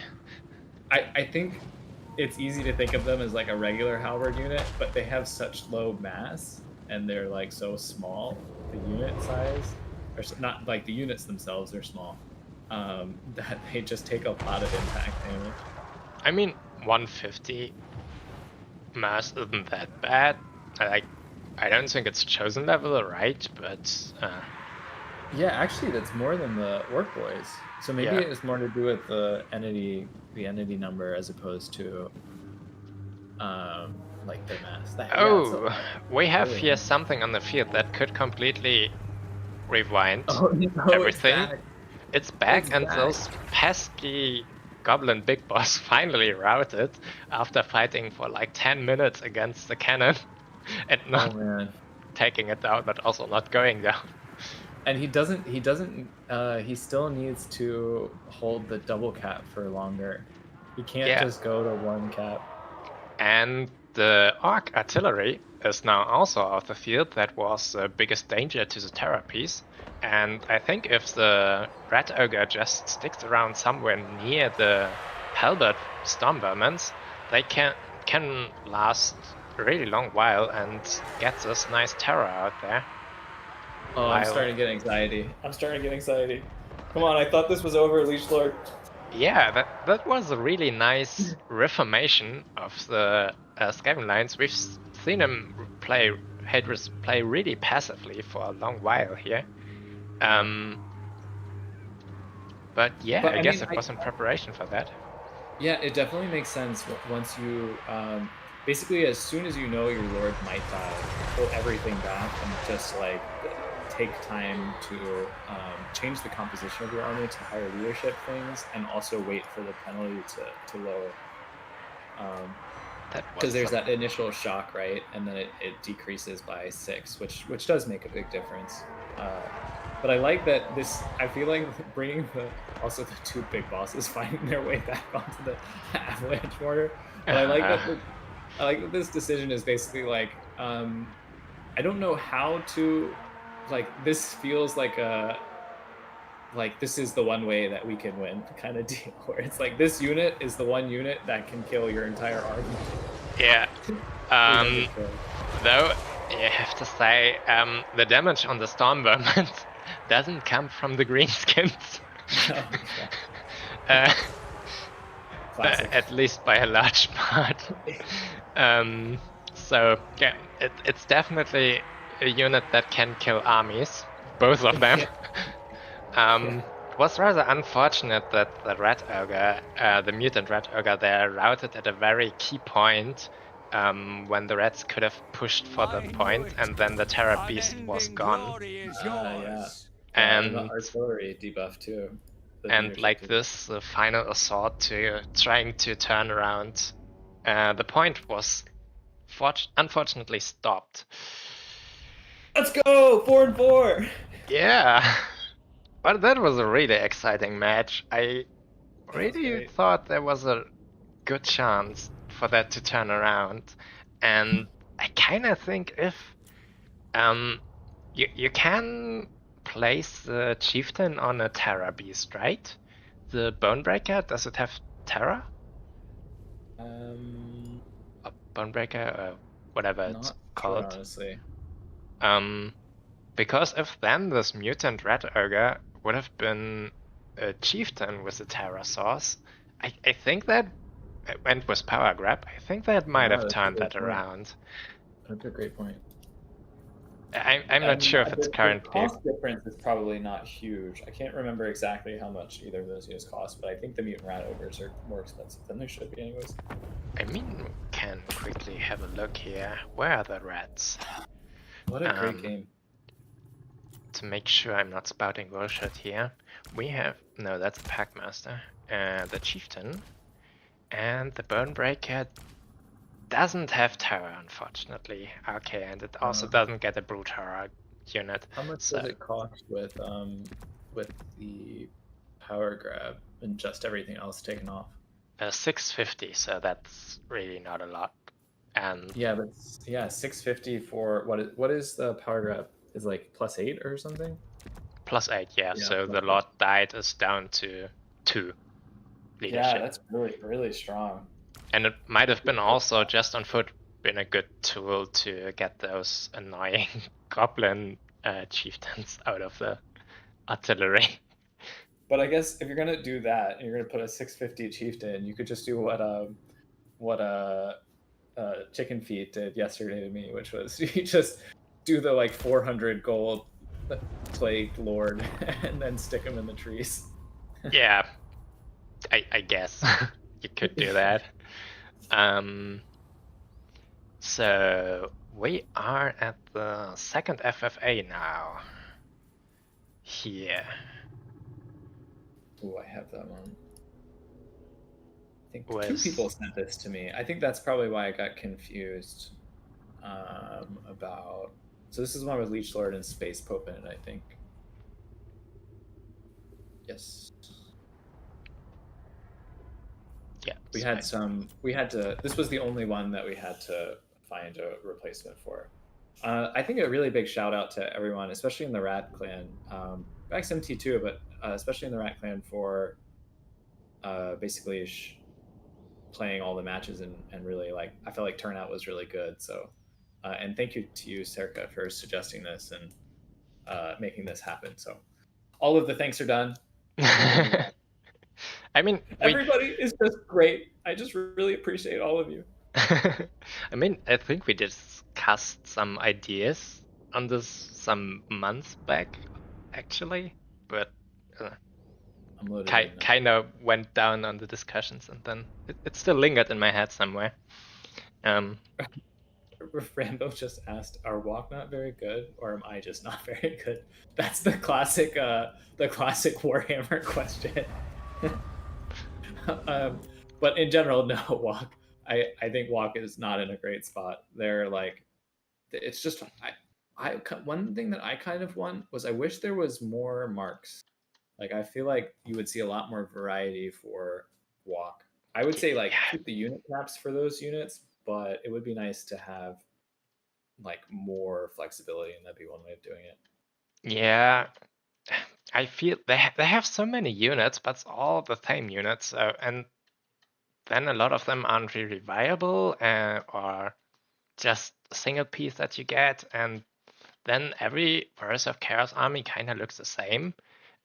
What they have is a really excellent selection of lords who are all really powerful, but just the lord doesn't get you carried through the game. Yeah, I'm loaded in. Are you also? Yep. Okay, then let's start in 3, 2, 1. Go. And what do we have here even? We have F-Pod and Flying Taco for the XMT side with lizards and ogres. Uh-oh. That's not ogres. That's corn. No, where's the ogres? Yeah, I said uh-oh because you can just see like two armies converging on. I like the soul grinders of corn though. I think that's a nice thing. 2 skull cannons, 2 soul grinders, 2 blood reapers, and exalted blacksmiths. And the only not single entity unit is Knights of the Brazen Throne here. And for the Warriors of Chaos side, similarly. No, those are demons. Damn! I'm really getting confused here. Yeah, the lead belchers are going to be tough to deal with, the kite.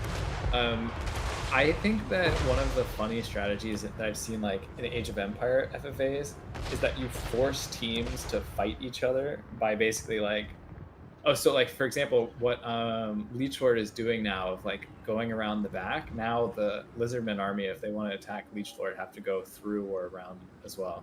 So I think that's a good idea. And the blob of Slaanesh, the Slaanesh blob. Right, that's some actually nice macro positioning, and now they can both converge into the back of the ogres, or if they turn around the front, but the lizards have to go a really long way around this middle point, or try to chase the Carnites, which I guess they're slower, so not working. Yeah, Lizardmen look like they're gonna take too long to get into the fight. Yeah. Ogres seem like they're now really forming a little box here around those lead badgers. Blood Reapers on the motorcycles are so funny. Leechlord and I did a warm-up game yesterday, maybe, where we took where I did an auto army and I got one of these guys on the motorcycle. So that might be why he was like thinking about the motorcycles. This looks surprisingly decent. So funny that they've now made it around with some Fulgrim Riders, but is this the anti-large one? No, it's the anti-infantry. That might end up being a mistake. The Slaanesh blob is being finally met. There's no real big punishing magic, right? What magic does the Skink Oracle have as blood? And there's also no other caster for the lizards, right? And ogres don't have something like... the Crushers have gotten terror routed and getting destroyed by this blob. And they both brought Knights of the Brazen Throne. Both of them. Both. Oh! Red Army is meeting the Green Army. Some fast contact. Some miscommunication, or they decided that they just wanted the blood, because we going into this, we didn't know that like what exactly the rules were. We were a little confused, so we didn't explicitly tell people to fight just the other team. So this might be a little bit of the two just being like, all right, we've killed the ogres, now let's fight each other. I don't think they had much movement space there. They kind of both attacked on the ogres, and the ogres collapsed, so what left standing were both of them. I find it funny how the two skull cannons, one is out of ammo right now, and the other didn't because it was constantly obstructed, because it was standing by the other, standing slightly behind it. Oh, did you see it just do a ton of damage to the crushers? That's impressive. Also, I love this Slanesh. Oh, Corn's lawyer's dead. The Slanesh blob is actually awesome. I love this. Yeah. Just gobbling everything up. It's like, hey, you have single entities? They're dead. You have infantry? They're dead. I'm really not a fan of such blobs of single entities, but I guess you can kinda in free for all. Yeah. Usually I think they don't work in FFAs because you can bring things like final trans, which I think are actually really like popular. Yeah, might have been the slan with the metal caster. Been a good play here. Healing is a bit questionable, as discussed earlier, as it gives more points to your opponent, potentially. But yeah, final trans would have finished this deal really quickly. Something that's occurring to me is that I kind of feel like Demons of Chaos are going to tap out soon when their lord dies, and then everything crumbles away, denying even more damage. Might just win because they have they just have the bodies left. Yeah, as it currently, as they were the ones that were not involved in the fighting early, it's obvious that they are in the best shape right now. And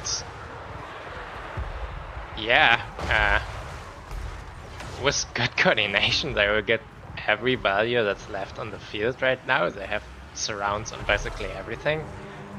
Though those demons characters surviving surprisingly well.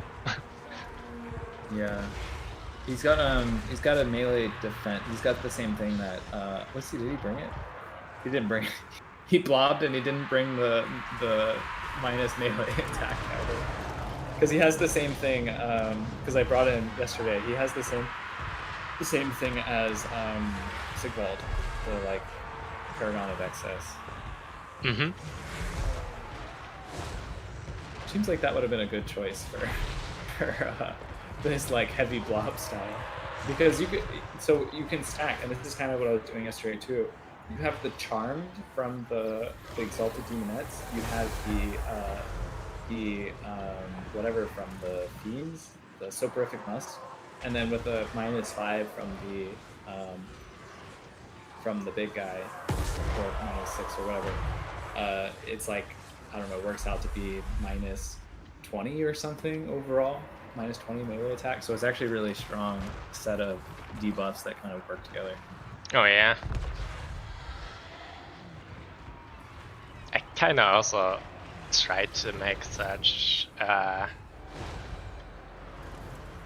debuff blobs with Wood Elves workable. It's even a bit nicer since the characters for that are 95 speed mounts. The Blade Lord and the Blade Captain getting, I think, +15 attack and +10 melee defense or something like this. Really boosting something. But also, it resulted in being too expensive. Yeah. Which faction is that again? What else? Sorry, I zoned out a second, so I was catching back up. I was thinking about how we would maybe run this event in the future. Make it just, instead of calling it an FFA, we could just call it explicitly FFA 2v2. I mean, we could have also just simply do the 2v2. I think this format's pretty fun though. I feel like it requires a level of coordination that like regular 2v2s don't. And yeah, I guess the start positioning is really interesting. Getting some dynamics here, like the collapse with 2 on 1, and in a real 2v2 it's always 2 next to each other or stacked onto each other. And then like the friendly fire thing provides these kind of obstacles. Alright, Well, it's basically only lizards and ogres left, and I have the feeling that the ogres get fed into the lizards right now to get their value. So do we want to speed up? Yeah, we just ignore the disgusting stuff that's going on over here. Yeah, it's prime corruption playmaking together. Lee Floyd was talking about in terms of the like what the end of the game looked like. But yeah, so Leech Lord and Space Pope didn't know that they were like, they thought that this was more of like a 2v2. We should just fight like it was an FFA. Sorry, instead of it being a 2v2. So that's why they attacked each other and fought for a while. So a little bit of miscommunication, but it was still really fun to watch. So not a big deal. Oh yeah, combined score. We didn't really talk about that, whether we only consider the one winner with the highest points in the end or get team values added. How did we do it on the last Clanwar effort? I can't remember which one we did. GG, it was a great a great show. It was fun. I really appreciated like the posturing at the beginning. I think we can iterate on this format in the future. Yeah. The initial movement was really interesting. I really want to have a free-for-all with a capture point and the victory condition to hold it like 3 minutes or whatever, uncontested. Uncontested is maybe too hard. To hold it for 3 minutes, and so yeah, you can't just camp in the corner. And yeah, basically the same concept of Conquest extended to free-for-all. I would think that would be really fun. You know, it would be a funny mod. This might be incredibly difficult to pull off. Would be like musical chairs. Do you know musical chairs? I think I don't know the English name, but I think I know what you might mean. It's like you play music, and then each time, like you have to sit in the chair at the end of the when the music ends. Yeah. But then there's like one fewer chair at each stage, so it would be funny to like basically run an FFA with starting with like 3 points, and then one of them disappears, and then one of them disappears until there's just one left. That would also be a way to do it, yeah. But then you only force like one team to engage at a time, namely the one that the point was dropped from. Yeah, and presumably whichever team had to fight would struggle to fight the next time. Yeah. So we are on the fourth, sorry? Yes, should be. Fourth round with the Conquest game.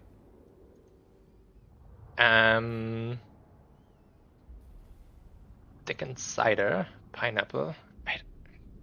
Damn. Those names against you.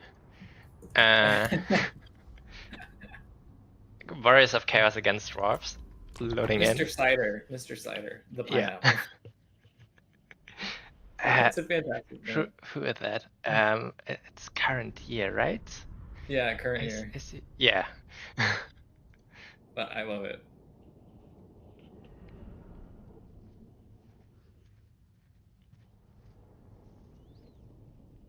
All right, I'm loaded in.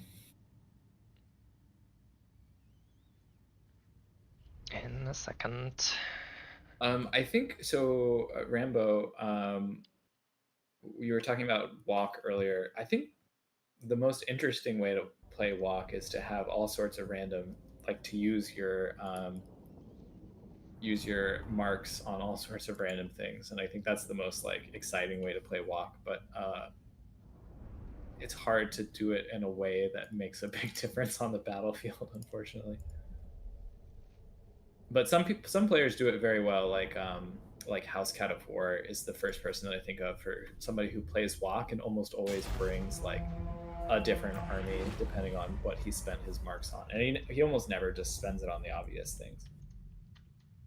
All right, load it in. We can start in 3, 2, 1, go. I am most favored of Slanesh what do we have here on the Chaos side? Cockatrice, a Manticore, a Lazel with Pavane, and the Demon Blade, of course, and a lot of Skirmish Cav. The X-Men to get, the armor-piercing damage into the dwarves, and some great weapons, chosen with great weapons. And one thing I just wanted to say real quick was, before the battle starts, my cannons have a target and they choose not to shoot for the first like minute of the game. Okay. Anyways, I blunder the. Okay, yeah. So wait, did you say everything or did I interrupt you too? I think I mentioned the chaos strategy. Really, rather normal to get in with some flying and armor-piercing units, and I'm not sure how well those skirmish cav can do, even in best cases. Yeah, and then from the dwarf side, disgusting boss with Ironbreaker and the Long John. I'm really embracing the land battle. But then the Goblin Hewers were the fun thing this game of just a unit that does insane damage.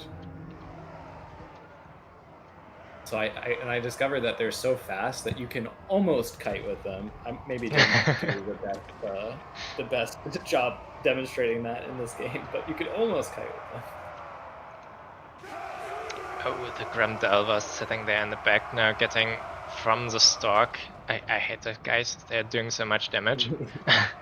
Yeah. But the skirmish cav actually reacts in time, props to that. I probably wouldn't have seen that. So this is, I think, questionable decision. The Cockatrice dives in on Malachi, but Giant Slayers and the Grim Delvers are right there, so they make really quick work of the Cockatrice. It's like half of its health, or 3/4 over. Basically, its entire HP in about 20 seconds. Yeah, which is pretty insane. Now the Rampage coming in, but if it had been 20 seconds earlier, then the Cockatrice would still be alive. Azazel sitting a bit there in the back. I guess now the Grim Delvers are too obstructed. Maybe not. They actually find a pretty hard time finding targets in this game. So Current Year does a really good job shutting them down pretty consistently and microing away from them. But the Goblin Viewers are still shooting, and in a second they run out of things to shoot. I think part of also why the Cockatrice died so quick is that one of the Goblin Viewers got on it. At some point, the Goblin Viewers stopped having good targets, and then they just switched to shooting armored infantry, and they just happen to be really good at shooting armored infantry and big monsters. What hit Azazel there? The Grim Delvers were obstructed. Was it the cannons from point blank? No, the cannons pointing the other direction. Then the long rungs, I guess, yeah. One thing I really don't like about this Grim Delver units, they have so much melee defense with 36. That's more than most mid-tier infantry, or in the realm of real mid-tier infantry, and usually you can charge such units with Murder Horsemen or some cavalry, and they kind of get damage not those guys. But it's looking surprisingly better for Chaos than I expected it, because I didn't think that Chaos would even get through the front line, but right now they have really opened it up and pushing in some routers there on the Slayer Pirates and the cannons. Yeah, Current Year did a great job like picking apart the box, and I think maybe if this battle would be very different. Malachi's taking more damage now. I think this battle would have been very different had the Cockatrice not sort of die so early. Yeah, I also understand why it was sent in. You can't just have all this ranged core in the midst. Though I guess the normal guns were at least obstructed, but the cannons were blasting away all the time. And at some point you just have to go in there and can't afford to spend all this time to slowly chew through the box. But yeah, there Azazel died, and with that leadership across the whole board broke. Maybe it's a kind of matchup that you need something like a Mutilith, but the problem is that the Goblin Hewers just do so much damage against those kind of units that it's just so dangerous to. Like I practiced this a couple of times against Rusto, and even like two fairly different builds from than what Current Year brought. It still was really hard to crack the box. It's just like such a hard combination of like strong armored infantry and shooting. So maybe this matchup. What I was saying to Current Year was that like when I chose this matchup for us, I hadn't played it in a very long time, and I think it's changed a lot since like the DLC. So my impression of it being like kind of even or even favored to walk was based on, you know, before a lot of these units were added. Oh yeah, the really valid point from Rambo in chat. Gyrocopters, a lot of the units, like 3 flying units and a lot of skirmish cav, was maybe to try and have a chance against some gyrocopters, try to get them down.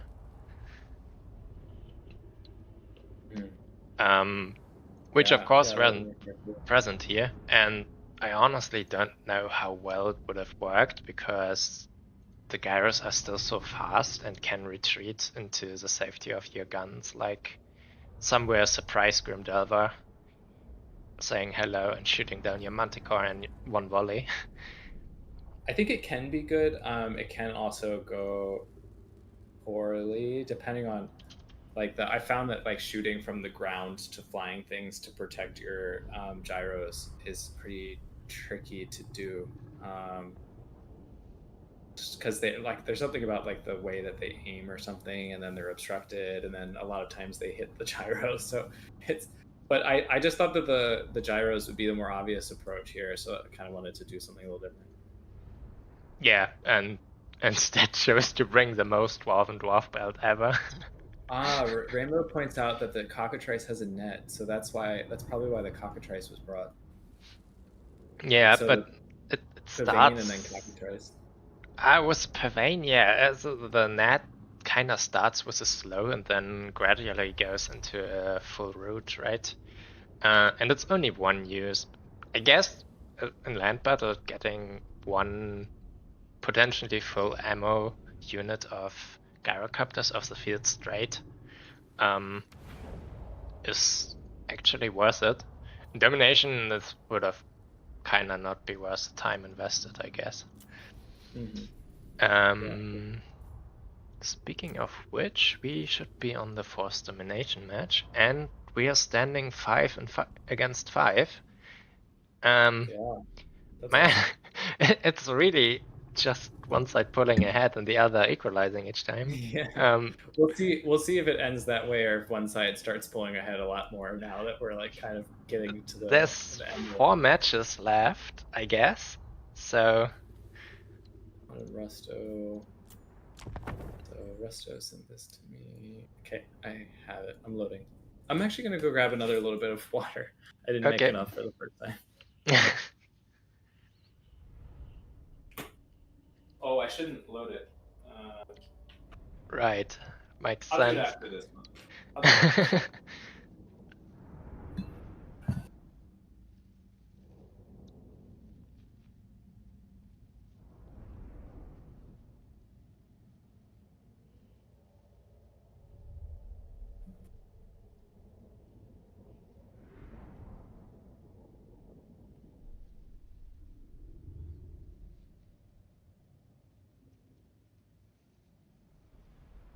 Hammered said something in the chat about. Okay, I'm loading it.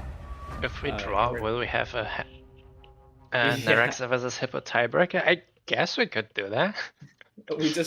We make it. We do our like most degenerate, either Slanesh Wood Elf or like the sweatiest possible match that we could possibly do, or Kislev versus Wood Elves.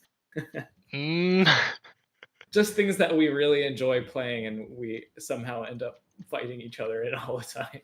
I'm not doing Wood Elf versus Dwarfs, just stating that here right now. Well, Zarix has beaten me in that matchup like 3 times in the past, like 3 out of 3 times now. So yeah, I'm also getting a lot of dwarves, but a lot of dwarves kind of refuse what would be the right thing. But yeah. well, yeah. What second are you at right now? 2. 2. Nice, perfect. Then we start in 3, 2, 1, go. And do you want to start with Beastman? Sure, Malagor. Flock of Doom. 4 Centaur's throwing axes, some chaff and a purple chaff, and then some radars and a purple Mino. The butchers with their regeneration. Yeah. Really simple Beastman army. I like opening with the raiders, Centaur's throwing axes. You kinda always need them, and if you grab the points early, you afterwards can retreat a bit and then summon the tools you really need for the things, because the throwing axes you kinda always need, because they're best tool against large things. On the lizard side, we have the largest of things, the Dreadsaurian, not even the feral one, though I guess it's not the Shredder yet. Name a combo more iconic than F-Pod and a very large lizard. Yeah, and also the Skink Oracle. He's the only one I see bringing that with the Troglodon. And with the Skink Oracle, he has gotten like 2.5 or 3k value on Mia's Slanesh, and that thing just absolutely destroyed my Keeper of Secrets one time. So I'll always respect that annoying. Oh, nice. Nice Flock of Doom here, hitting 3 units. Though 1 HP was not really moving. Weird. And rampaging those ferrets. Though I guess with the protection of the Dreadsaurian, you don't really want to collapse on that. But both are very, very extended. Yeah, I'm a bit worried here about the Dreadsaurian getting so far ahead when there's 4 throwing axes on the field, because they can kill that thing. They definitely can. Here, nice switcheroo on the rampaging Ferrocold ones, blocking them a bit with big pit of oh, look at that Flock of Doom. That's huge. That's gonna be like, I don't know, 500, 600 value. Oh yeah. Where's Malaga? Let's have a look. Oh yeah. Oh yeah. I do generally like this strategy that I mean, FPOD definitely needs to spread out these units, but I generally like the strategy of forcing, kind of ignoring point 3 and forcing into point 1, so that the Saurian can find some targets. And I think Rusto is just doing a really good job preventing him from like making that actually happen. Yeah, I guess this is a typical playing the lane choice. If you have one big centerpiece or a core of very tight formations, that you rather want to go with those 2 points here.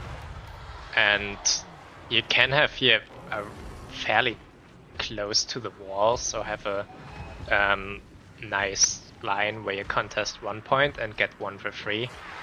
What I don't agree with is simultaneously doing those attacks with just a few skinks onto the fortified point 3 here. It kind of feels they're now getting picked off by the butchers, and if those Santigors would have been a bit quicker, they also could have fully intercepted that. They're now gnawing on the raiders. I have to say, even like all things considered, this value is probably not accurate. I think maybe some of the shooting is not being accounted for, but I think that Resto is actually, he has paid for some of his sins in terms of like some of the Centaurs have been gotten a little isolated. So it's not been just free trades for Resto. There's definitely been some damage returned. Yeah, those throwing axes are a bit idle here as they can't really get onto the Dreadsaurians, and there's the skink skirmishers ahead. But I guess at this point you just run over the skink skirmishers and then position yourself around the Dread, because it doesn't really have any support there right now. And instead you're doing some questionable shootouts with skink skirmishers, which never will be a value trade for the throwing axes. A bit more aggressive there. Platypus said it like this: those throwing axes are ranged weapons slapped onto a fully functional melee unit, and not the other way around. Yeah, they're really good stats. Their throwing weapon is really high AP. But I think if you're FPOD, if you're gonna go with a strategy like this, again avoiding the Flock of Dooms, I think you just really just keep like beating your head against point 1 and saying like, I'm just gonna forget that point 3 exists, because like I need my Dreadsaurian to pay for itself. And if I'm fighting in 2 distant places, it's not going to. And even if you're taking like fire from some small archers, it might still be worth it just to sort of eat the arrows. It's hard to say though if you're have such a big range disadvantage. Yeah, with skink skirmish, skink cohorts with the shields and generally low price, just eating a bit of archer fire usually isn't a problem. But afterwards, after the lizards tried to take point 3 there, it evolved into a situation that was for some time really good for the Beastman player, where they could pick up so many isolated skink units and charge them from all sides with the Centigors and completely crack this advance on point 1. And the lizard side, I guess, only retreated and saved the Dreadsaurian from it. And yeah, took a huge lot there, but somehow I also surrendered at point 3, so yeah, I'm too hesitant to call this. I mean, maybe some of this is just like skinks that are gonna route off, but I think I thought like capturing point 3 does put some pressure again on Resto. Maybe we'll see how the Dreadsaurian's actually found some picks now. I mean, taking damage for it, but is actually finding some ways of but playing. One thing I see really dangerous for the Beastman side here, their throwing axes are almost out of ammo, and if that thing survives just like 30 seconds longer, then afterwards there isn't really anything that can kill the Dread. And it will get constant healing with the Earthblood, and yeah, then it's just the thing bouncing around and killing everything uncontested. I guess the raiders are still there. Yeah, but they'll do damage very slowly. I'm probably more worried about a couple really good charges from Centaurs and Zinch, who by the way are failing to kill this skink chief. It's a classic like fast cav can't hit. Oh, Dreadstorm's nearly dying. I mean, he's getting some damage, but yeah, then comes the knockdown. The late game horned one song. That's brave. Yeah. FBot really playing his Dreadsaur here now, careful to outlast the last bit of ammunition from the Centigars, and also getting those are horned ones. I do wonder if maybe FPod. I mean, I'm really liking Resto's chances here. Oh, and one thing that FPod really made a mistake about is he moved his red crested skink into the Centaurs of Zinj. Oh, you'll see it here now that the Centaurs of Zinj are chasing it. When they're chasing, or if you give any kind of attack order, they won't be able to hit it. But because he moved it into the Centaurs of Zinj, they actually went from stationary to fighting, and so they didn't have to like charge or chase, and that's how they actually did damage to him. Oh yeah. The Beastman, the Lizard was a retreat to save the Dreadsaurian, basically kinda surrendered all the points now in the process, but they now regaining momentum, and the points aren't in a terrible state. It's still fairly even, and they have the time to now really... Is that a Gorgon? It's a Gorgon.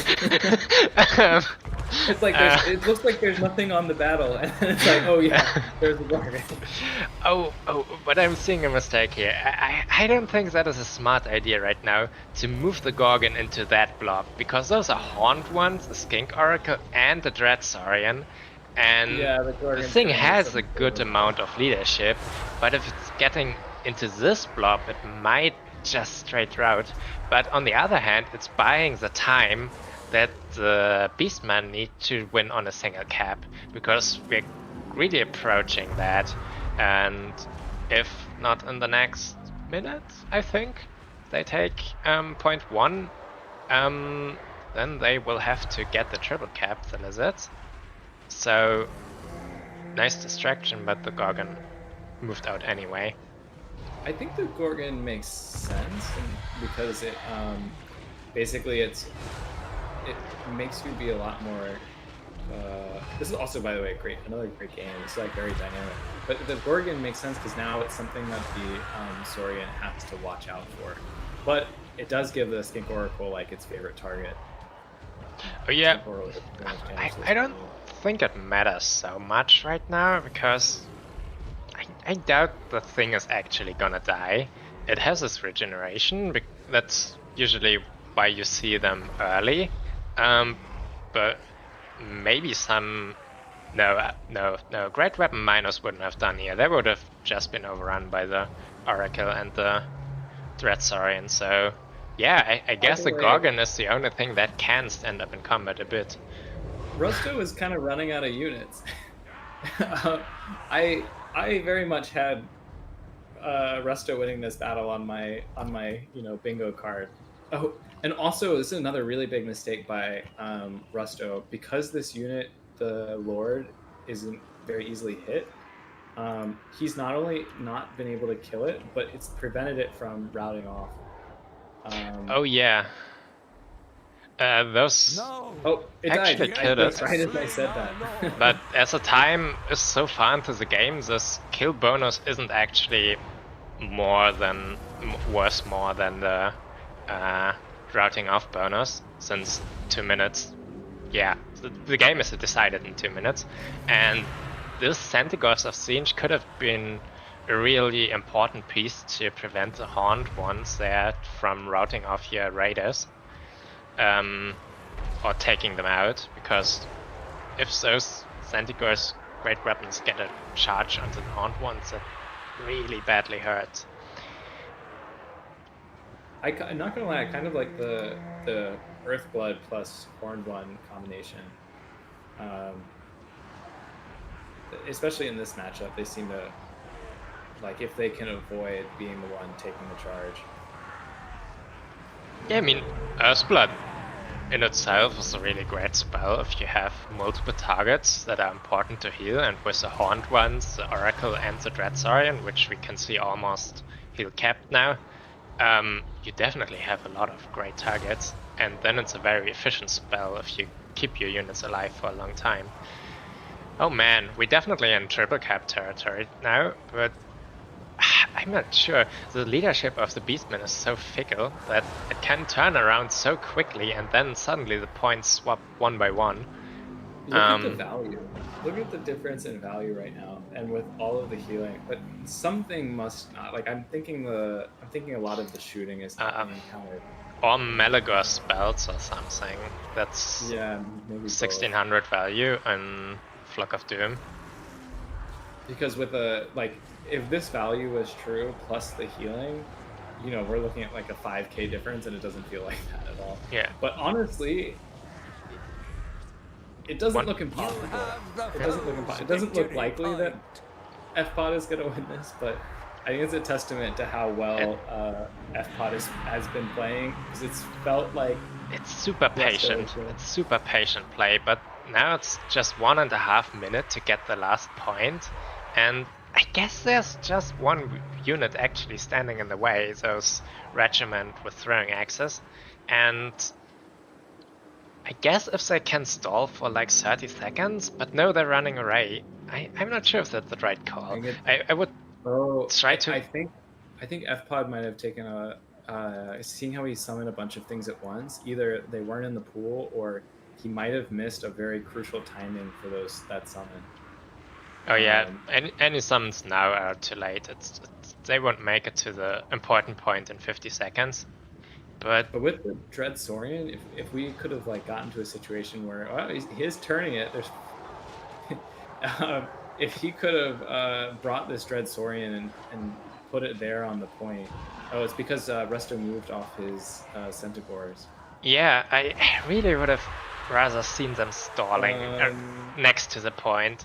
It's 20 seconds, and this point is getting captured rather quickly. And there's some real infantry with full capture weight arriving, so 10 seconds. Yeah. He's gonna get it. He's gonna get it. Yeah, but there's point 3. Point 3 is getting taken, but I guess you notice here right now that there's expandable capture weight on the Ungar Raiders, or Spearmen. Okay, here's the question. So he got it, but it was with a bunch of chaff units. Can he keep it? I think he can keep it. He has still the Oracle in there and the Dreadsaurian. I'm worried about the other point 3. Oh, yeah. I don't see how he prevents that, right? Maybe they just get on it in time. Yeah, if the Dreadsaurian arrives, 2 of those units. Don't move those up. I think he's gonna stabilize. You can't body block the Dreadsaurian, I guess. He gets the capture weight. Oh, he got the skinks on. Yeah. Oh my god. Wow, man, this game is crazy. There are the terror routes coming, and with that, oh my god, that's over. This is the scenario that I was talking about. That's like, once you have the Dreadsaurian, like just him keeping that thing alive the entire game, getting to this end point, getting to this point where it just needs to route everything off of the point in a triple cap scenario. Man, this is crazy. What a game. FPOD says not even close.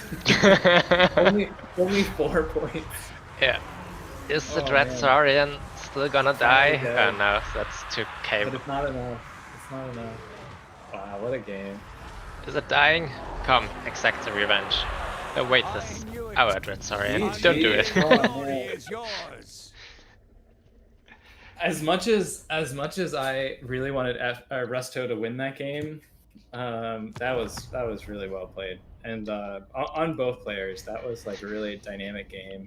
Kept it really close to the end.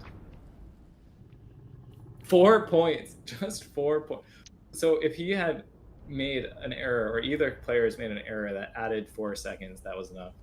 And if you go back and like rewatch it, I'm sure there was one small micro decision that could have gained him an extra 4 seconds.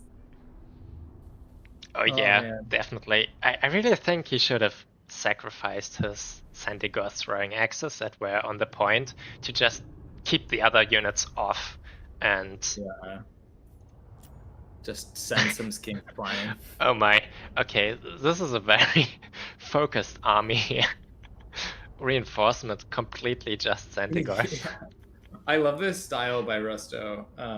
It just says, "Yeah, I'm gonna win the mobility game." The Gorgon did great.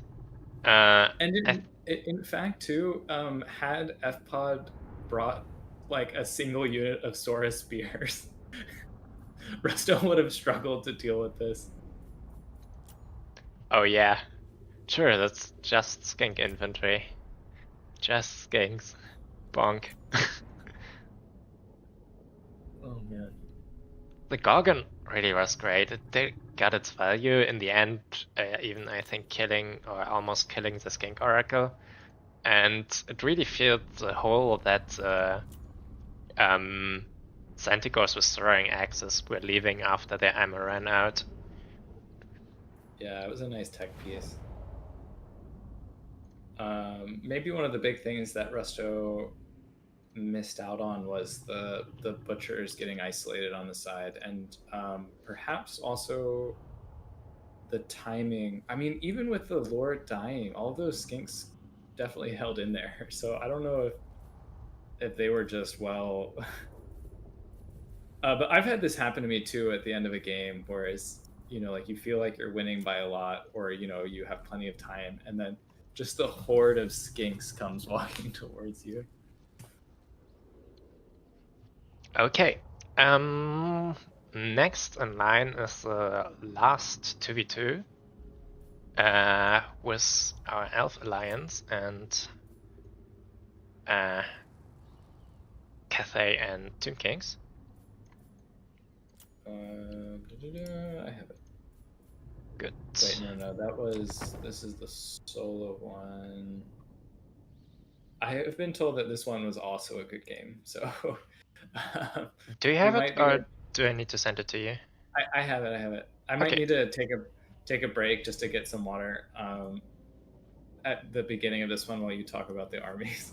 Okay. Just because I don't know if I can go through another another one of those last games without restocking.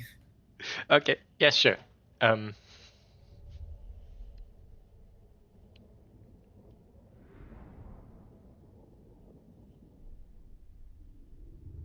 Man, this clan war has been a lot closer than I anticipated. Some great games from everybody playing. Very proud of us. Proud of you guys too, but I'm always proud of you. Absolutely. All right, I'll be right back. Okay. Yeah. Then I'll start talking about our Elven Alliance units. We have from the Wolf player here, Stormrunner, Wild Hunter, Sisters of Sarn. Those are probably stacks. Yeah, right. Great stack knights and Orion. With the horn, I don't super like it in Domination. I guess it's better in land battle where you focus on one single stronger engagement period, but I never really managed to pull off situations where more than 2 units were actually charging at the time where I was pulling it. So, but this is a very cav heavy army, so it might be easier to coordinate, especially if you offload the infantry onto someone else. But that's not what's happening here. The High Elves are also on almost purely cavalry with Silverhelms, Reavers, and Reavers bows. And the Phoenix and a Fire Archmage on a chicken. Huh. With Burning Head and Cascading Fire Cloak. I guess in a 2v2, Burning Head or just Fat Infantry clear is always kinda good. And especially against Tomb Kings. I am here. Welcome back. Perfect. I just finished with... Oh, I missed those fireborn. Snaky, damn. Fire. I just finished with the Elven side, so you can go over the red side. We are the forces of... I guess we're mostly all like the good guys. Minus the Tomb Kings, I guess. I don't know. Are Tomb Kings evil? I guess they're somewhere in between. Somewhere in the middle. They are as good as undead can be. Maybe Yeah. that's the statement. Do we want to let the game run? What second? Yeah, are let's you? just start it. 3, 2, 1, go. Wow, that was a fast one. Almost got me. Okay, so from the rat side, we have from Grand Cathay, Celestial General with his sweep. Yep, his vortex, his defense ability, Alchemist with the Enchanted Metallurgy, which gives more damage and magic damage, and Final Trans, Searing Doom. We have some Jade Warriors, a Crane Gunner, and Satang. And then from the Tomb King side, we have 2 Halberds in the back. Katep with his heal, the Vengeance and Sandstorm, and some Chaff and a Bone Giant and a Chosen of Gods. A lot of shooting. Yeah, also kind of fairly standard. Did we see the wind bow here going into the reverse? Was that what did the damage? Can we see? Satang seems to be glitching out a little bit. Is he? Having a line of sight issue, maybe. Oh yeah. And Orion got on him. No, that's great. He was playing. And he's still... No, he knocked Orion down. Damn. What's that? Cascading Fire Cloak. Okay. Fire magic on the Wood Elf. Oh my. Yeah. Isn't he allergic or something? Yeah, right. Yeah, I feel like there aren't that many weak to fire units on the Wood Elf roster, which is kind of surprising. Like sure, Dryads, and then maybe Treekin, but other than that, not as many as you would hope. Being somebody who plays a lot of factions that have fire damage. Orion is just saying, "You're not going to kill me no matter what," and just running into the back. Yeah, I would really like to see the Tomb Guard move and help here and support onto the duel there happening. Cause the halberds. I guess the laser snakes would also be a good interference there, but they're kind of occupied on the other side since the Wood Elf cavalry tried to flank there through the forest. But I get a lot of damage. Yeah, it was a Resilience Incantation of Vengeance going on to the stacks there, and some shooting. Yeah, 2 very cost-effective things, but the ROR, the Wild Hunters, managed to avoid it, so it's nice for them. Bit of a myth there with the Burning Hat. Trans, did you see that? On Orion? Orion is in a lot of trouble. Oh, but he heals, right? He heals when he's below 25%. He heals and gets damage resistance actually once he reaches 20%, which is a bit unfortunate since then he is always also the wounds debuff actually active. Now get some healing, regrowth upgraded. The lines are engaging. Yeah. I guess one more final trans will kill Orion, but it's a lot of LOM invested. So this flank is nice, and with the Wild Hunters, but the Onyx Chroman's a great summon. I mean, like just a way to shut them down. It's also kind of the fight that Orion wants. Ooh, now a final trans there. Might be wild, might be on cooldown. Yeah, I don't think the other side has the wins now. If they just casted a big one, and I was a bit worried that the overcommitment to mobility pieces with all of the cavalry really would be the end of the Elven side here, because there were so many halberd and spear units and just generally infantry that you had to frontally charge. But they somehow managed. Archmage is dying. The Archmage is dying from the cannons that just got shut down. Yeah. And they're now triple capped, and so Cathay is remembered that they have infantry, and they've put them on the point. I liked how they postured originally. It really gave them a good shooting defense. But now they're just like, there's so much going on in this backfield. Is Orion still alive? Yeah, there he is. I think he gambled the Kasai Tomb King side here into a really big mistake, because so much of the shooting was targeted onto him while the lines of the elves approached. Like those crane gunners were shooting him all the game, and they're getting great value and actually now killing him. But they didn't kill something. Look at this infantry on point 3. They're all dead. I looked away for 10 seconds. They're all terror routing. Yeah, definitely what with infantry? Those are peasants. Oh, and Jades. Oh, yeah. Oh, boy. But yeah, no, it was clever with Orion just yeeting him in, but he's gone now. He's dead. Yeah. He just died. But just to shut down Satang, so Satang got practically no value so far. Yeah, but he also focused all the range shooting in a point where you could easily you got damage resistance and you could just counter heal it with a regrowth. If those crane gunners had deleted like the Storm Riders or something, this would have been much more devastating. And yeah, Satang on 800 values, of course, also great. By the way, we're approaching the triple cap line. Already, right? Yeah. Yeah. Point 1 is finally getting taken, though. I think they can stall that still for a while. There's 2 units that can still move on. The Waystalker and the Sisters of Thorn should just step 5 meters in front and apply their capture weight.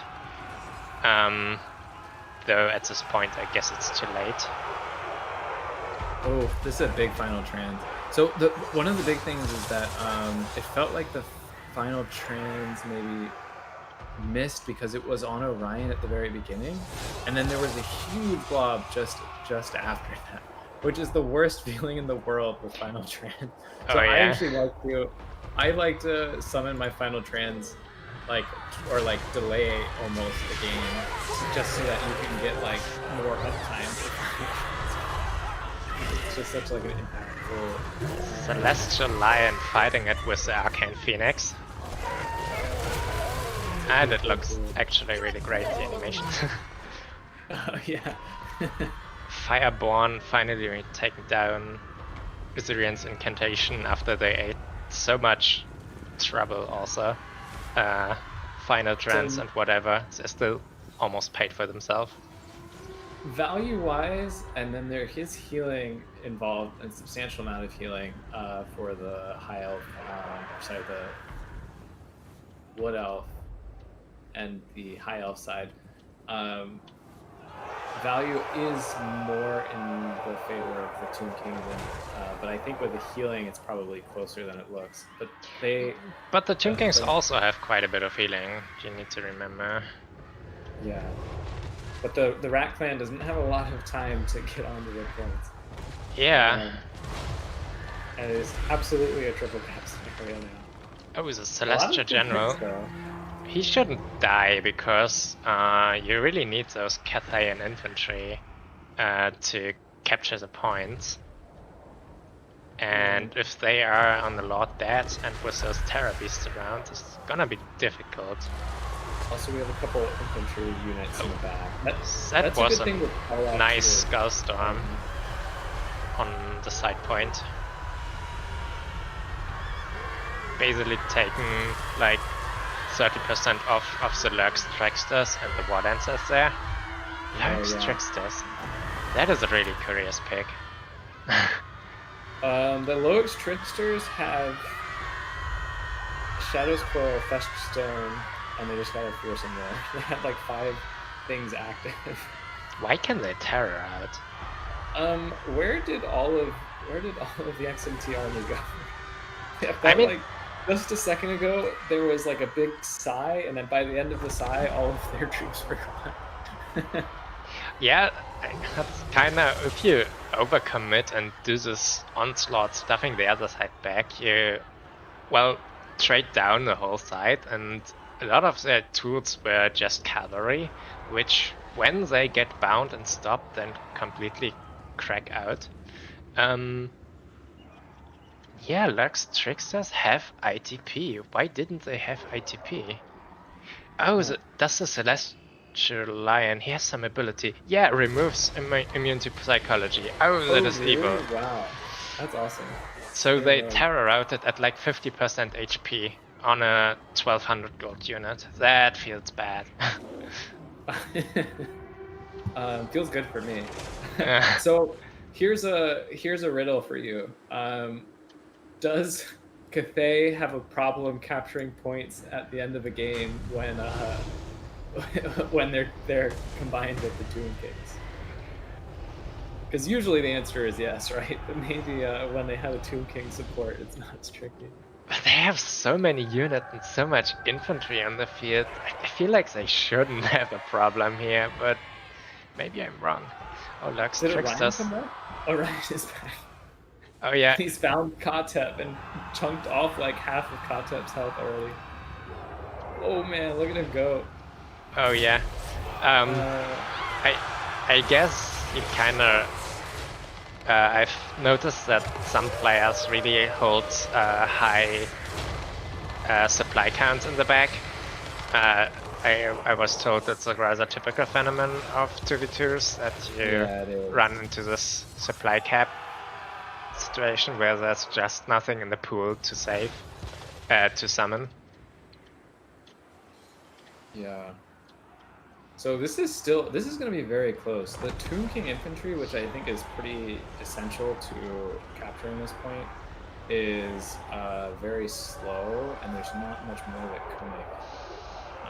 Yep, but a lot of things are also just not moving forward, and things like the crane gunners here, I would just, at this point, just unsummon. Yeah, the Chosen of the Gods now running actually into melee. The thing about the crane gunners is that they like absolutely destroyed the Wild Hunters. They have more targets with a Fireborn, and there's not a really whole lot of the infantry that can do that. Was it really them? Oh yeah, the one has 2k value. I guess that's the one that was around since the beginning and shooting Ryan. The other one has just 700 value. Tomb Kings also have 15 out of 20 of their units out, so there's a good chance that they don't really have. Oh, Katep again. Good micro from Via.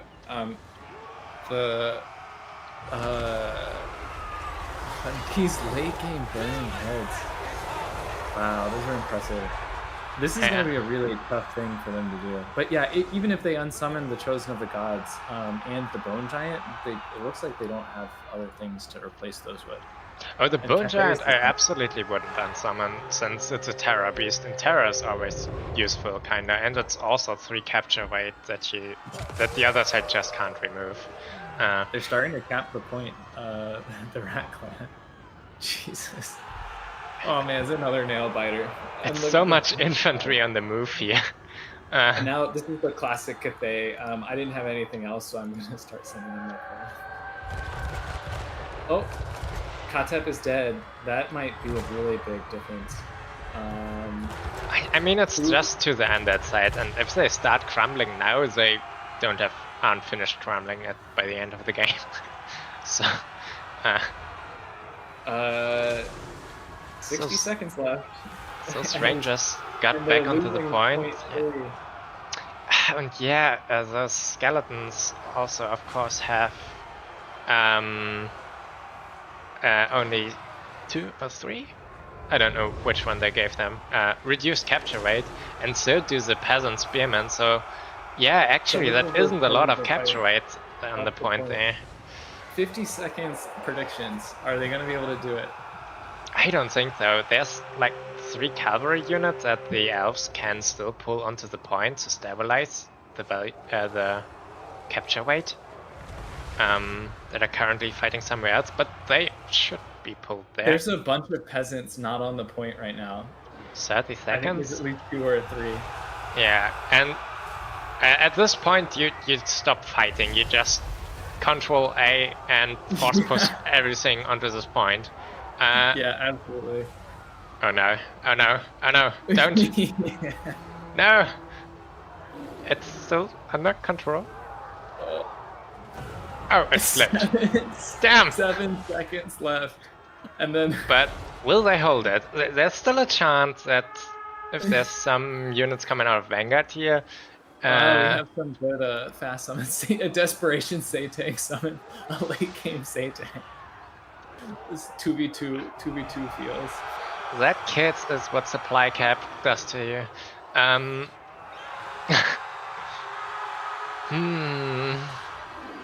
this is. There's still a bit of time. And Stagnites in the back. Oh no. Are they gonna do it? If they The Dryads tipping the weight. The Skeleton Horsemen got staggered for some reason, and now they're being pulled away from the point that's close to them that needs it now. And yeah, I think this. the Sepulchral Stalkers were running off the point. I think the Skeleton Horseman had some models stuck somewhere in the fight behind them and tried to turn around. What do you allocate? What do you allocate resources to? This is like a worst case scenario where your opponent still has a lot of units. Yeah, I guess point 2 is lost. There's nothing there, but point 3 is currently being captured, and there's also Dryads coming. Actually, 2 units of Dryads should be able to capture that, and there's still like 2 minutes time. Netakarn Warriors have full capture weight, so the Dryads being pulled off the point by Sepulchral Stalkers is like capture weight efficient, but point 1 is also in danger. I don't see how they hold both of them. Satan gets to the point first, which makes a big difference, and now with Netakarn Warriors they stabilize this point. But now point 1 looks Orion like also came on there. Yeah, point 1. Oh, but there's so much shooting to pull them off. And now the Sepulchral Stalkers have probably pulled them in the wrong direction. I think they win this. Yeah, I don't see how. This point is flipping. Oh, they stabilize it right. The But point Stagnites 3 is starting to tip again. need to get back onto the point, and everything needs to get back onto this point. But now the Dryads must not. No, they're on it now. And the Cav are taking bad trades into the Sepulchral Stalkers. This Cav just needs to get onto the point, not fight. Trading, the time for trading is over. Christ. Oh my. Okay, point 3. I don't think they're gonna be able to hold point 3. But it's only like 5 seconds until they need the to Wild get. Riders crumble. They've overtaken in point. Damn! That was maybe the closest game I've ever seen. Both points were in the process of being flipped. The side point was almost done, and this one also. This was a clear case of splitting your resources and trying to sail both lanes, and failing both by just a tiny bit. Oh man. And there was so much you could have done better in the end with not trying to fight so much and move your units. Keep your units on the point. That was insane. Just that one Dryad chasing the Sepulchral Stalkers off of the side point was enough to remove the extra cap weight that they needed to. But honestly, that game was so close that when the screen popped up, I could not believe the side that it said won. Yeah, damn. Oh man. So it's 2 matches left and we're even. Oh man. Sighting really didn't pay off because Orion was so damn daring and going for him. 4.5k value on Orion. This guy was carrying. Well played, well played. How much did the burning head cost? I got, yeah, only 1200. That's not so much. It looked really impressive in some situations there, but it's just 300 gold units that get burnt away. But you really have to give it to Storm and Ryder for bringing like such mobility heavy builds, and then making the game like so incredibly dynamic and just down to the wire. Like usually, what happens when games like this is that, yeah, it's close, but then like at the end, you know, like there's still like 200 points on the other side. But like to have it be so continuously close for the end, like 300 400 seconds, like I've never seen a game this close before in all of the Total War that I've watched. Yeah, honestly, when just looking at the starting armies, I really thought that this mobility start would just bounce off the Cathay Tomb King infantry and just die in like a minute, and then they advance and take the points, and that's over. But I guess this side also kind of committed too hard into shooting. Like if you look at Cathay, they have sighting and the crane and starting, and then another crane, a cannon, and a fire rain rocket, and that's just too much into stationary heavy shooting. And I can tell you a little bit about their thought process because I actually practiced this one with them one time, or at least I know I watched them practice. They were expecting triple or quadruple dragon builds, and so they were trying to figure out how to beat. They're trying to figure out how to beat quad. We had a comment that look at Katep. I saw this already, but 3,500. Okay, I saw it too late and already clicked away. Is that just must have been just the like Usirian's? That's just Assyrian's incantation on Fireborn, Wild Riders of Karnas, and such super expensive cavalry unit. Yeah, that's crazy. Yeah, I've never seen that either. I've seen it. I've seen it. Not that much to that extent, because it, of course, here was so much high value units on the field that you just can't do in 1v1. I'm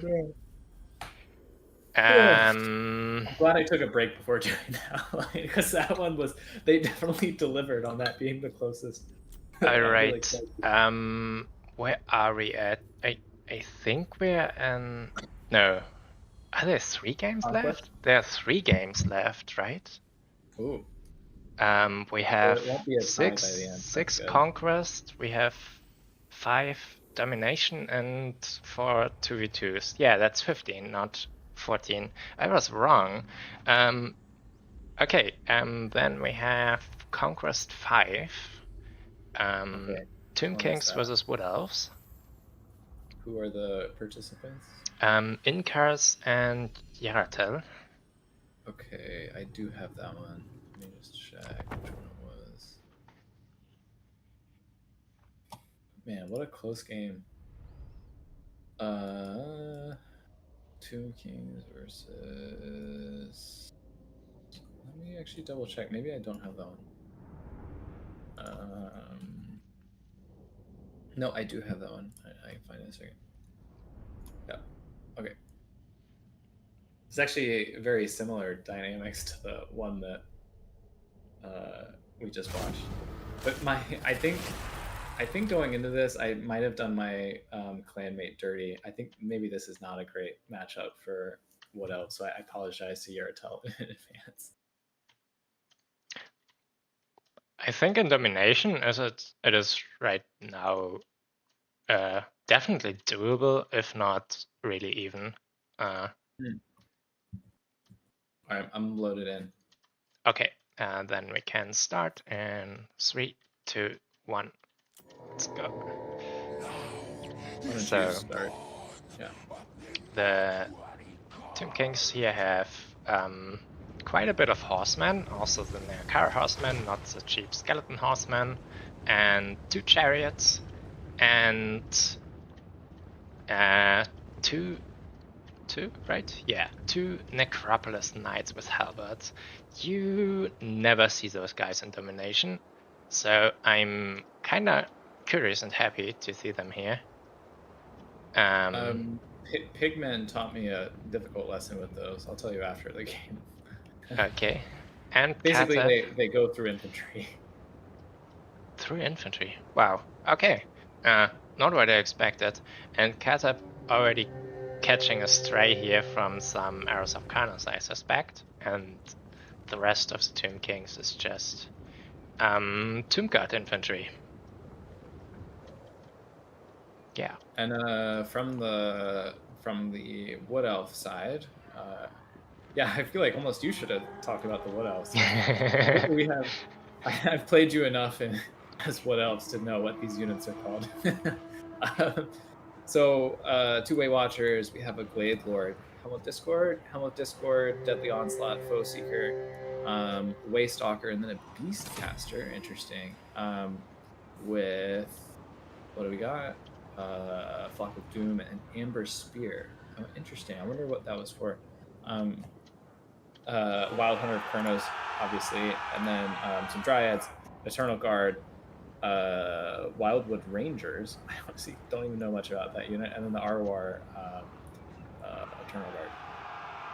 This game has gotten underway very quickly with a pretty aggressive collapse from. Ooh, that's a nice Flock of Doom target on the left. But we have this kind of flank happening already. Yeah. One thing I didn't like that this isolated chariot was charging in early, and you couldn't see those two-way watchers there, but you could have expected them, but somehow got out. I don't think there's incantation or protection here. No. So they just survived, which is rather surprising, and now those both chariots just force passed through and just annihilated both way watchers. Just gone. Just drive by, roll over their tire marks in their faces and coats. And the other sides aren't looking much better, right? Yeah, I don't think the Way Watchers are gonna stabilize here. One of them is maybe already shattered. And we've lost a lot of our killing power right away, unfortunately. I think maybe Yurtel needed to box heavier, be the box. Yeah. Maybe the spears in the front line as opposed to the Dryads. The Dryads is just the stoppers in the back. Kind of hero to have here. Glade Lord was Helmet of Discord, which is interesting, but on a stack, right? Or pony? What's the mass on it? On a stack, okay. It feels like this is a domination build where you have a lot of time to shoot and point out those Arrow of Karnos, and where you have to be aware of the enemy artillery and shooting, which in a Conquest match I guess just isn't the case. You much quicker get into a full engagement, and then you really notice that you don't have the width to withstand on not being collapsed upon, and then array of those single entities that don't get value quickly and are more supportive aren't really useful. Like this White Stalker here, yeah, I guess he got 1k value. But in the meantime, his allies died, and if that had been like 2 units of spears, that could have been really a game changer here. Yeah, I think also perhaps this is the build that Yurtel was expecting might have been something more along the lines of like a shooting build, and so this is like I haven't really seen that many Tomb King rush builds. I've seen a couple almost exclusively in land battles, so if Yurtel is more comfortable with Dom, then this might be pretty surprising. I mean, it was surprising to me too, but Yeah, domination tunkings often look more like a really artillery or Boshapti heavy build and shooting at almost kiting. But yeah, this was definitely a mobility rush and something unexpected. I'm surprised that it. Oh, there's some unbreakable units here. That's why the army losses didn't kick in. Now it died. So yeah. Let me see the value on those chariots. I've looked at some point in between, but yeah, 1.2k and 1.8k. They really were the star of the show. Oh, also on this Necropolis Knight, so I guess their value is a bit inflated by killing the Glade Lord. That kind of pushed you up.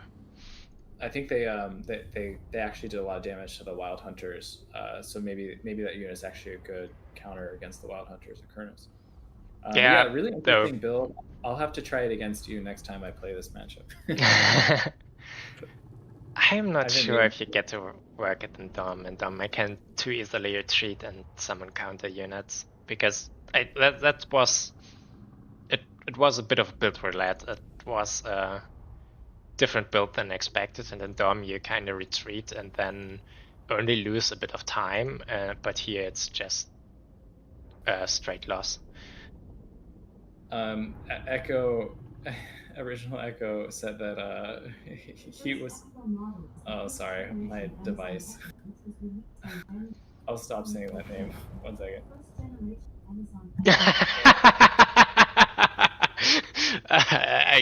Now I get what happened there.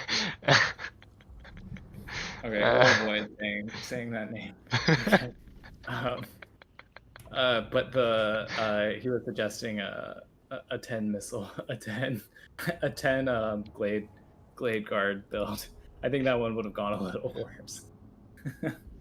Yeah, there's a critical mass of shooting that you can use to stop mobility, but to stop this much mobility, I don't think you would have reached it.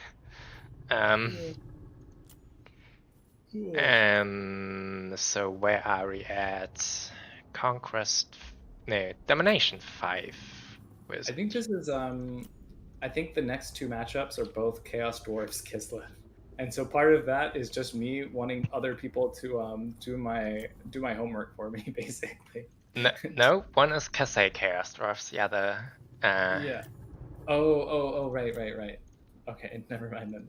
Different kind of homework. Let's start with the Domination one.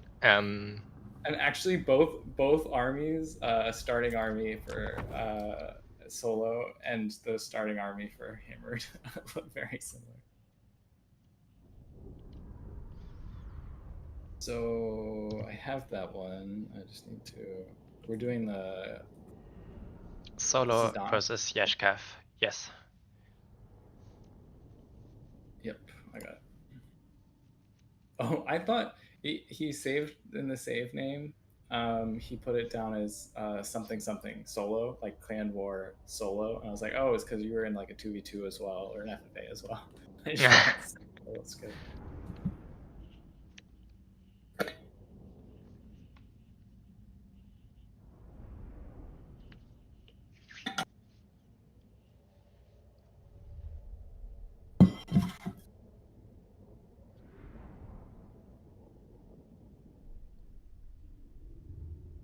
Fortunately, welcome back, Cath. Catholic, if you're just joining, go back and watch the last two games in a row, both of them on Glade. They were both very good games. Well, the last conquest that we just had was a rollover. Literally rollover. But yeah, those before. Those involving two sides of elves, definitely, and what was the other? The two 1v1 domination. Yeah. Yeah. I paused it at 17 seconds. I'm sorry. 17. Okay. I advanced so much and wait until there. Damn. Now I'm in 19. Starting in 3, 2, 1. 2. Okay. So, Chaos Dwarfs. Now I get the pleasure about talking about a faction I have no clue about. We see. You can talk about Kislev too if you want. No, I'm doing that. Okay. You can correct me afterwards. Yeah, let's hear it. We have a very wide, pure infantry Chaos Dwarf army with just warriors and warriors with great weapons and goblin laborers as some form of meat shield. And yeah, I guess some sneaky gets to get the points early. And not being shot while doing so. Astragoth with Flamestorm. Yeah, it doesn't have a lot of AP, it seems, but I've been told it does really decent damage due to the impact implosion. Damn, the stream is getting long due to the explosion at the beginning, and so yeah, curious how it will do. Probably getting slapped onto the Starguard here really early once I stop moving. Yeah, true. These lines are a little thick, maybe with like the Streltsy in box formation, and the Ice Guard Glaives too. Okay, yeah. So for Kislev, we got a pretty tall build. So it'd be interesting to see like Culver's wise, Hailstorm and Gust of True Flight on the Ice Witch. Ooh, nice dodge actually for the first Flamestorm. But Zargard, Armored Kossar, Zargard. 3 units of Kislev warriors, 1 in the back, and a snow leopard hiding in the bushes with an ice guard unit. So Zargard will trade obviously really well into a lot of this Chaos Dwarf infantry, but the fire glaives are definitely going to be like looking to shoot that. Yeah, I don't know how I feel about this Flamestorm. Yeah, sure, it took like 15% of those Zargard, but I feel like other spots could have done better. Not super sure what they have access to, but they do have metal, right? Metal magic? No. No? Oh, okay. They have Kashut, they have death magic, they have fire magic. Maybe one more that I'm forgetting.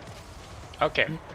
Okay, then maybe that was as good as it go, but if you waited a bit and now casted it here into those stacked up Kislevite warriors and Zargard in a really squeezed formation, instead of throwing their first Flamestorm onto even moving units, which have an easier time to dodge, might have been a bit better to show some patience there.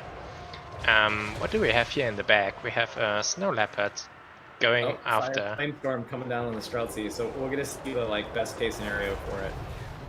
Let's see how that spell performs. Oh yeah. And then also we have a Kislevite warrior that has been a little bit forgotten about.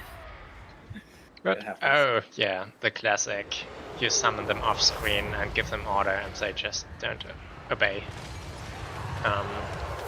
The ice magic giving it back here. Those are just goblin laborers dying, and the Chaos Dwarfs didn't get a lot of those damage. So.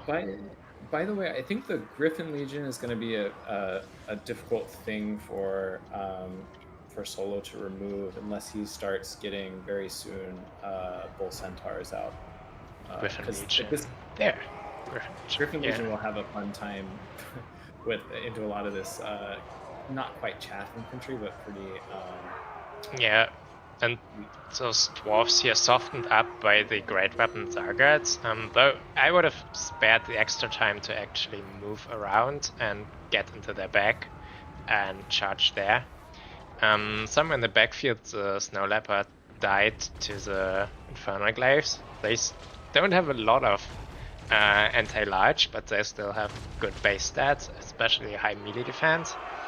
So they just took them down. Yeah, the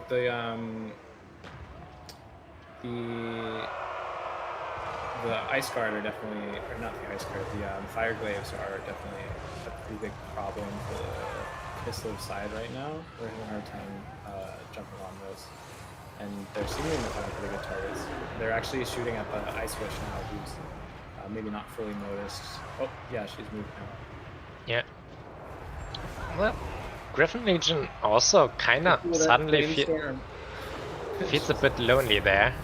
Yeah, this Flamestorm just roasted the rest of like 20% of a Zargard and the Chaos Dwarf unit that was engaged with it. So, I guess it still was a value trade. Not sure if it was worth the Winds of Magic. I kind of wonder, you see so many of the Kislev warriors, if you maybe just go for a Burning Head and just go against them. Usually if you find some low armor targets to make the Burning Head worth it. Though on the other side, you can run into the problem that they're actually none and just heavy armor, and then you look stupid. Another Griffin Legion coming out, and the fresh armored Cossack contesting the far side point. I really like these Griffin Legions, especially because Solo is not summoning Bull Centaur units, which I think are just so critical. Yeah, but on the other hand, eventually they're gonna have to get through the Fireclaves. Yeah, so there's 3 units of Fireclaves on the field that are currently completely uncontested, and you can't easily take them out. They dish back into the Griffin Legion, I would suspect. I haven't tried it, but I kind of have the stats to do that. And you can't shut down all 3 of them at once. So, though this one is getting a bit daring and moving away, so that's maybe not so good. But if the other 2 are providing fire overwatch. Well, he just unbraced it right before the charge. Oh no. That's a big mistake. That'll do a lot of damage. But yeah, you probably want to get some infantry to support your Griffin Legion and then put the pressure on, and then but yeah, he's gonna have a hard time getting through into the Fireclaves for sure. Yeah. The fight now actually looks good from those units, but yeah, the firing overwatch from the other is taking their toll. So Solo remembered the secret tech of bringing the Bull Centaurs. I was beginning to think that he might not have any. Oh, there it is. On the other side, there's those Chaos Dwarf warriors having pushed far beyond the mids, and Kislev they summoned those Griffin Legions and go far diving, but they kind of ran out of infantry in the meantime. And yeah, I think that's a win definitely for the Chaos Dwarfs. They have more points, they have more on the field, and those Griffin Legion on their own just aren't scary. If there's some decent tools against on the field, and there's currently a lot of them. Weird how they separated from the Infernal God there. That's kind of weirdly looking. Now turning around, directly shooting them in the back. Yeah, maybe they like got staggered or something there. Maybe also like the magic choice, going for maybe not Gust of True Flight if you're going to deploy so far forward, and instead go for Blizzard, because like usually I want those kind of spells if there's a really good reason for it, but Fireclaves and Blunderbusses, they have relatively low HP, and they're like a small model, so they're like their formation is not very wide, so you actually can basically like one-shot Fireclave unit, which is like a super cost-effective spell. Yeah, but I kind of understand it, because you can just prepare for what the opponent actually brings, but what he can bring, and you have to make sure you have tags against those Death Shrieks and Magna Cannons, and we've seen now this Desperation little Grum summon. I really like to have him in reserves. That's a hard thing to summon because it's so expensive, and if you need it, you need it early. But if you don't need it, it's kind of a wasted unit and can lose you the game. So putting it in reserves is the safe option to play, and then bringing the support of magic so that the Legram can deal with death streaks, especially I would guess. I'm not sure how the duel goes between them if you don't buff them up. Death streak should have a bit more range. Oh, I see. Yeah, that's true. I forgot that that's the reason. I think they have equal range now, or very similar range, and I think it just depends which one is the more accurate of the two. Like, Yeah. I think the artillery battle can go either way. Yeah, Kislev trying to scrap it out here, but having lost the last point and now on a triple cap will make it go over rather quickly, and I would put the fast forward here.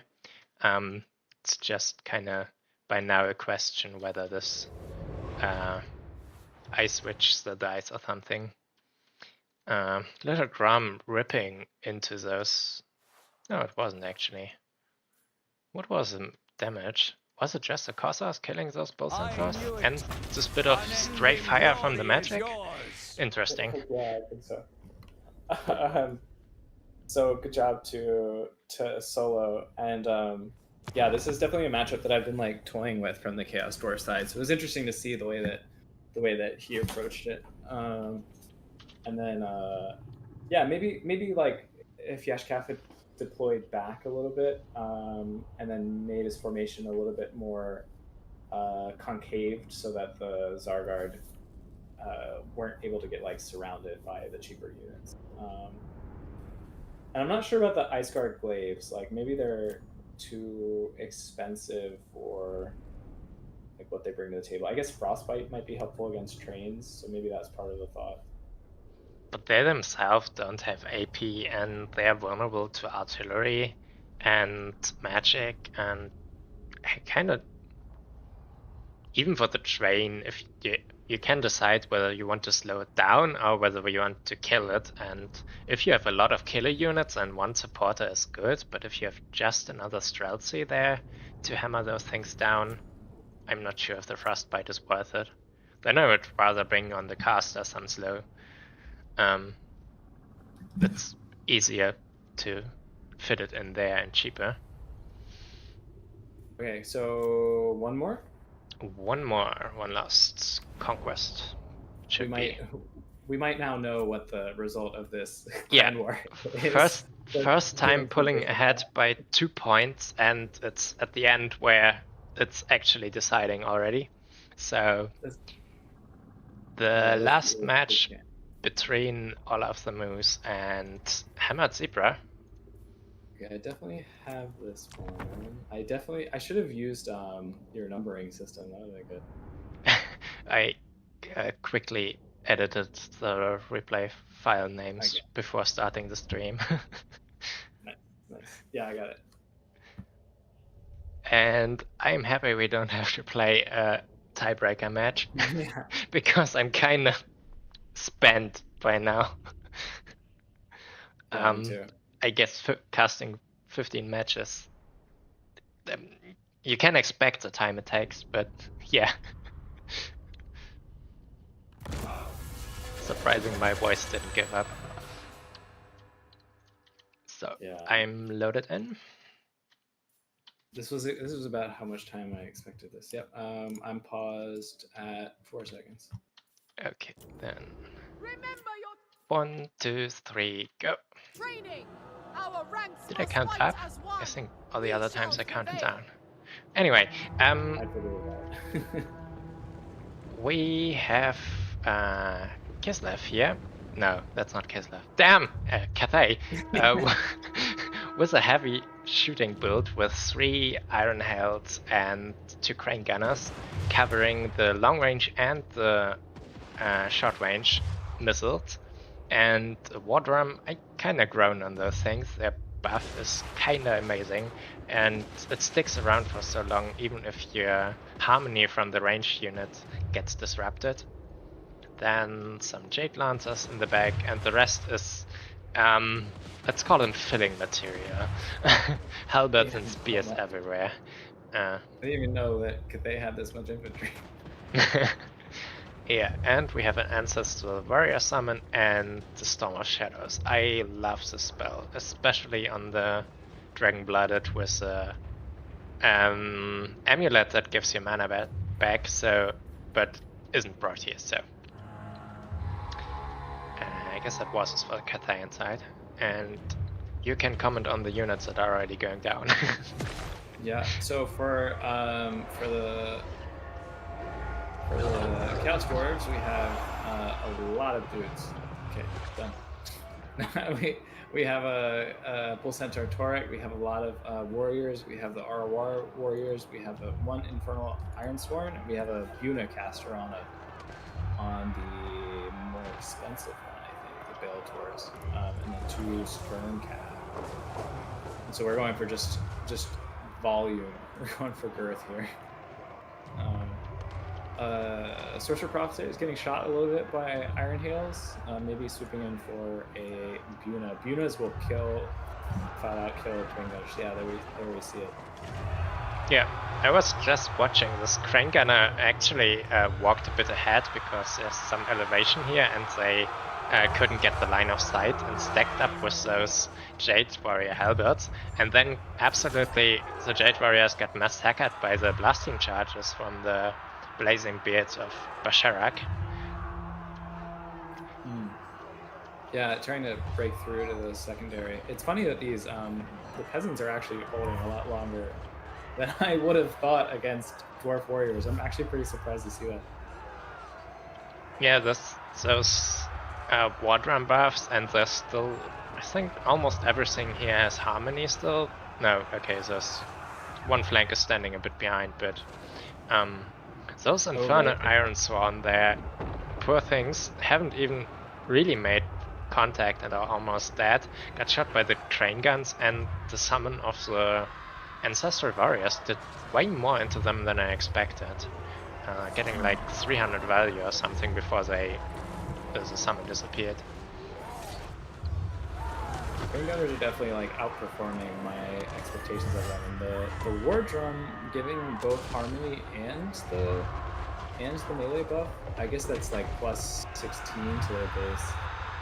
But okay, we've broken through the front line. One thing that Zebra didn't do that might end up mattering, but maybe not, didn't capture the victory point until just now. So we'll see how big of a deal that makes to me. Yeah, Sorcerer Prophet definitely overextending here.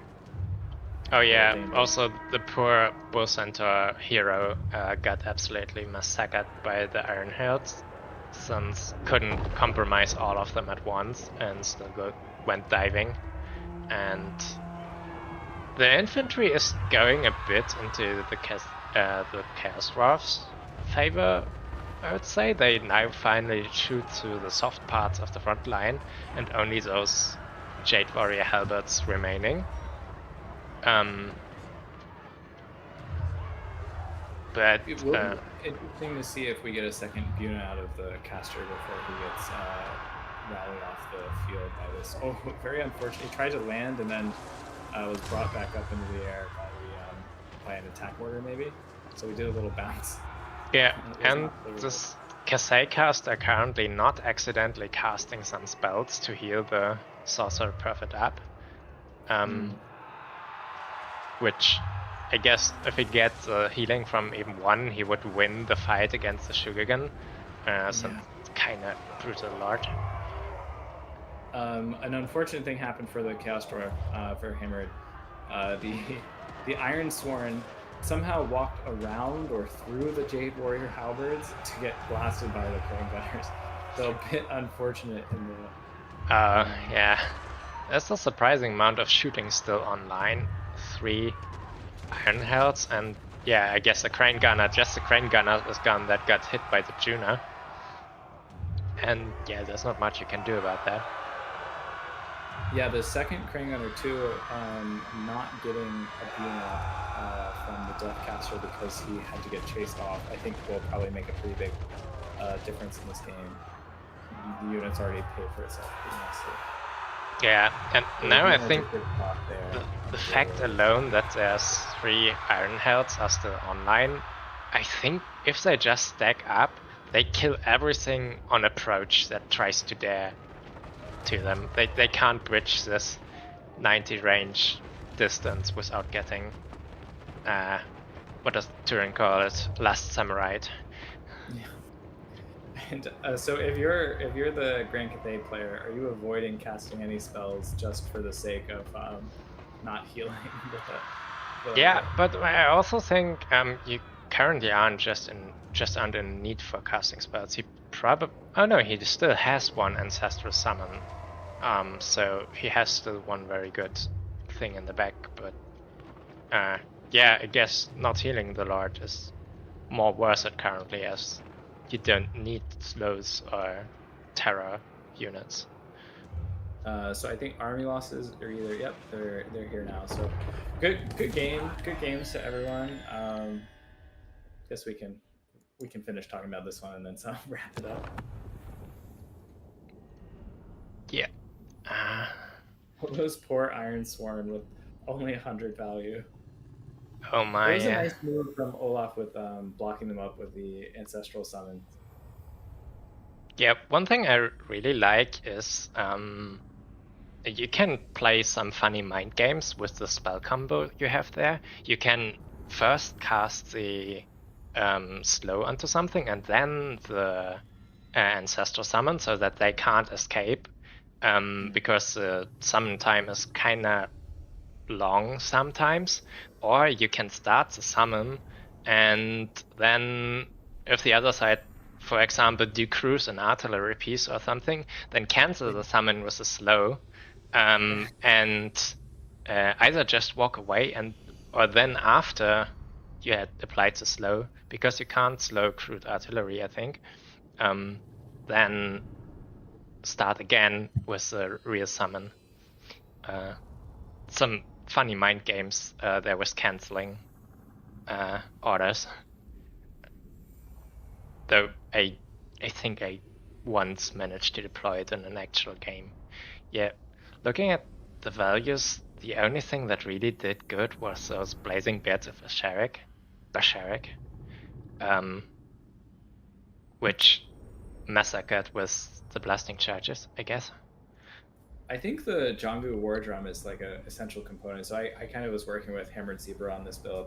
I think the Jongu War Drum actually ended up being a really big difference maker. It's something that I hadn't considered, that it really actually does buff up.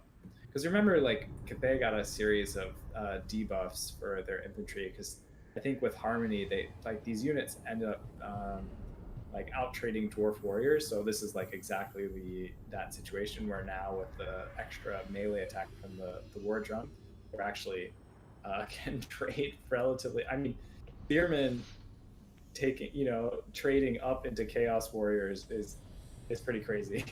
Yeah. I had some encounter with I was playing greenskins and I was executing a rather full surround on a Cathay box standing on a midpoint somewhere, and I just was wondering why it was just not going down. And I also guess that's the first time where I really realized how strong this war drum is. You don't really notice it until it's too late. But yeah,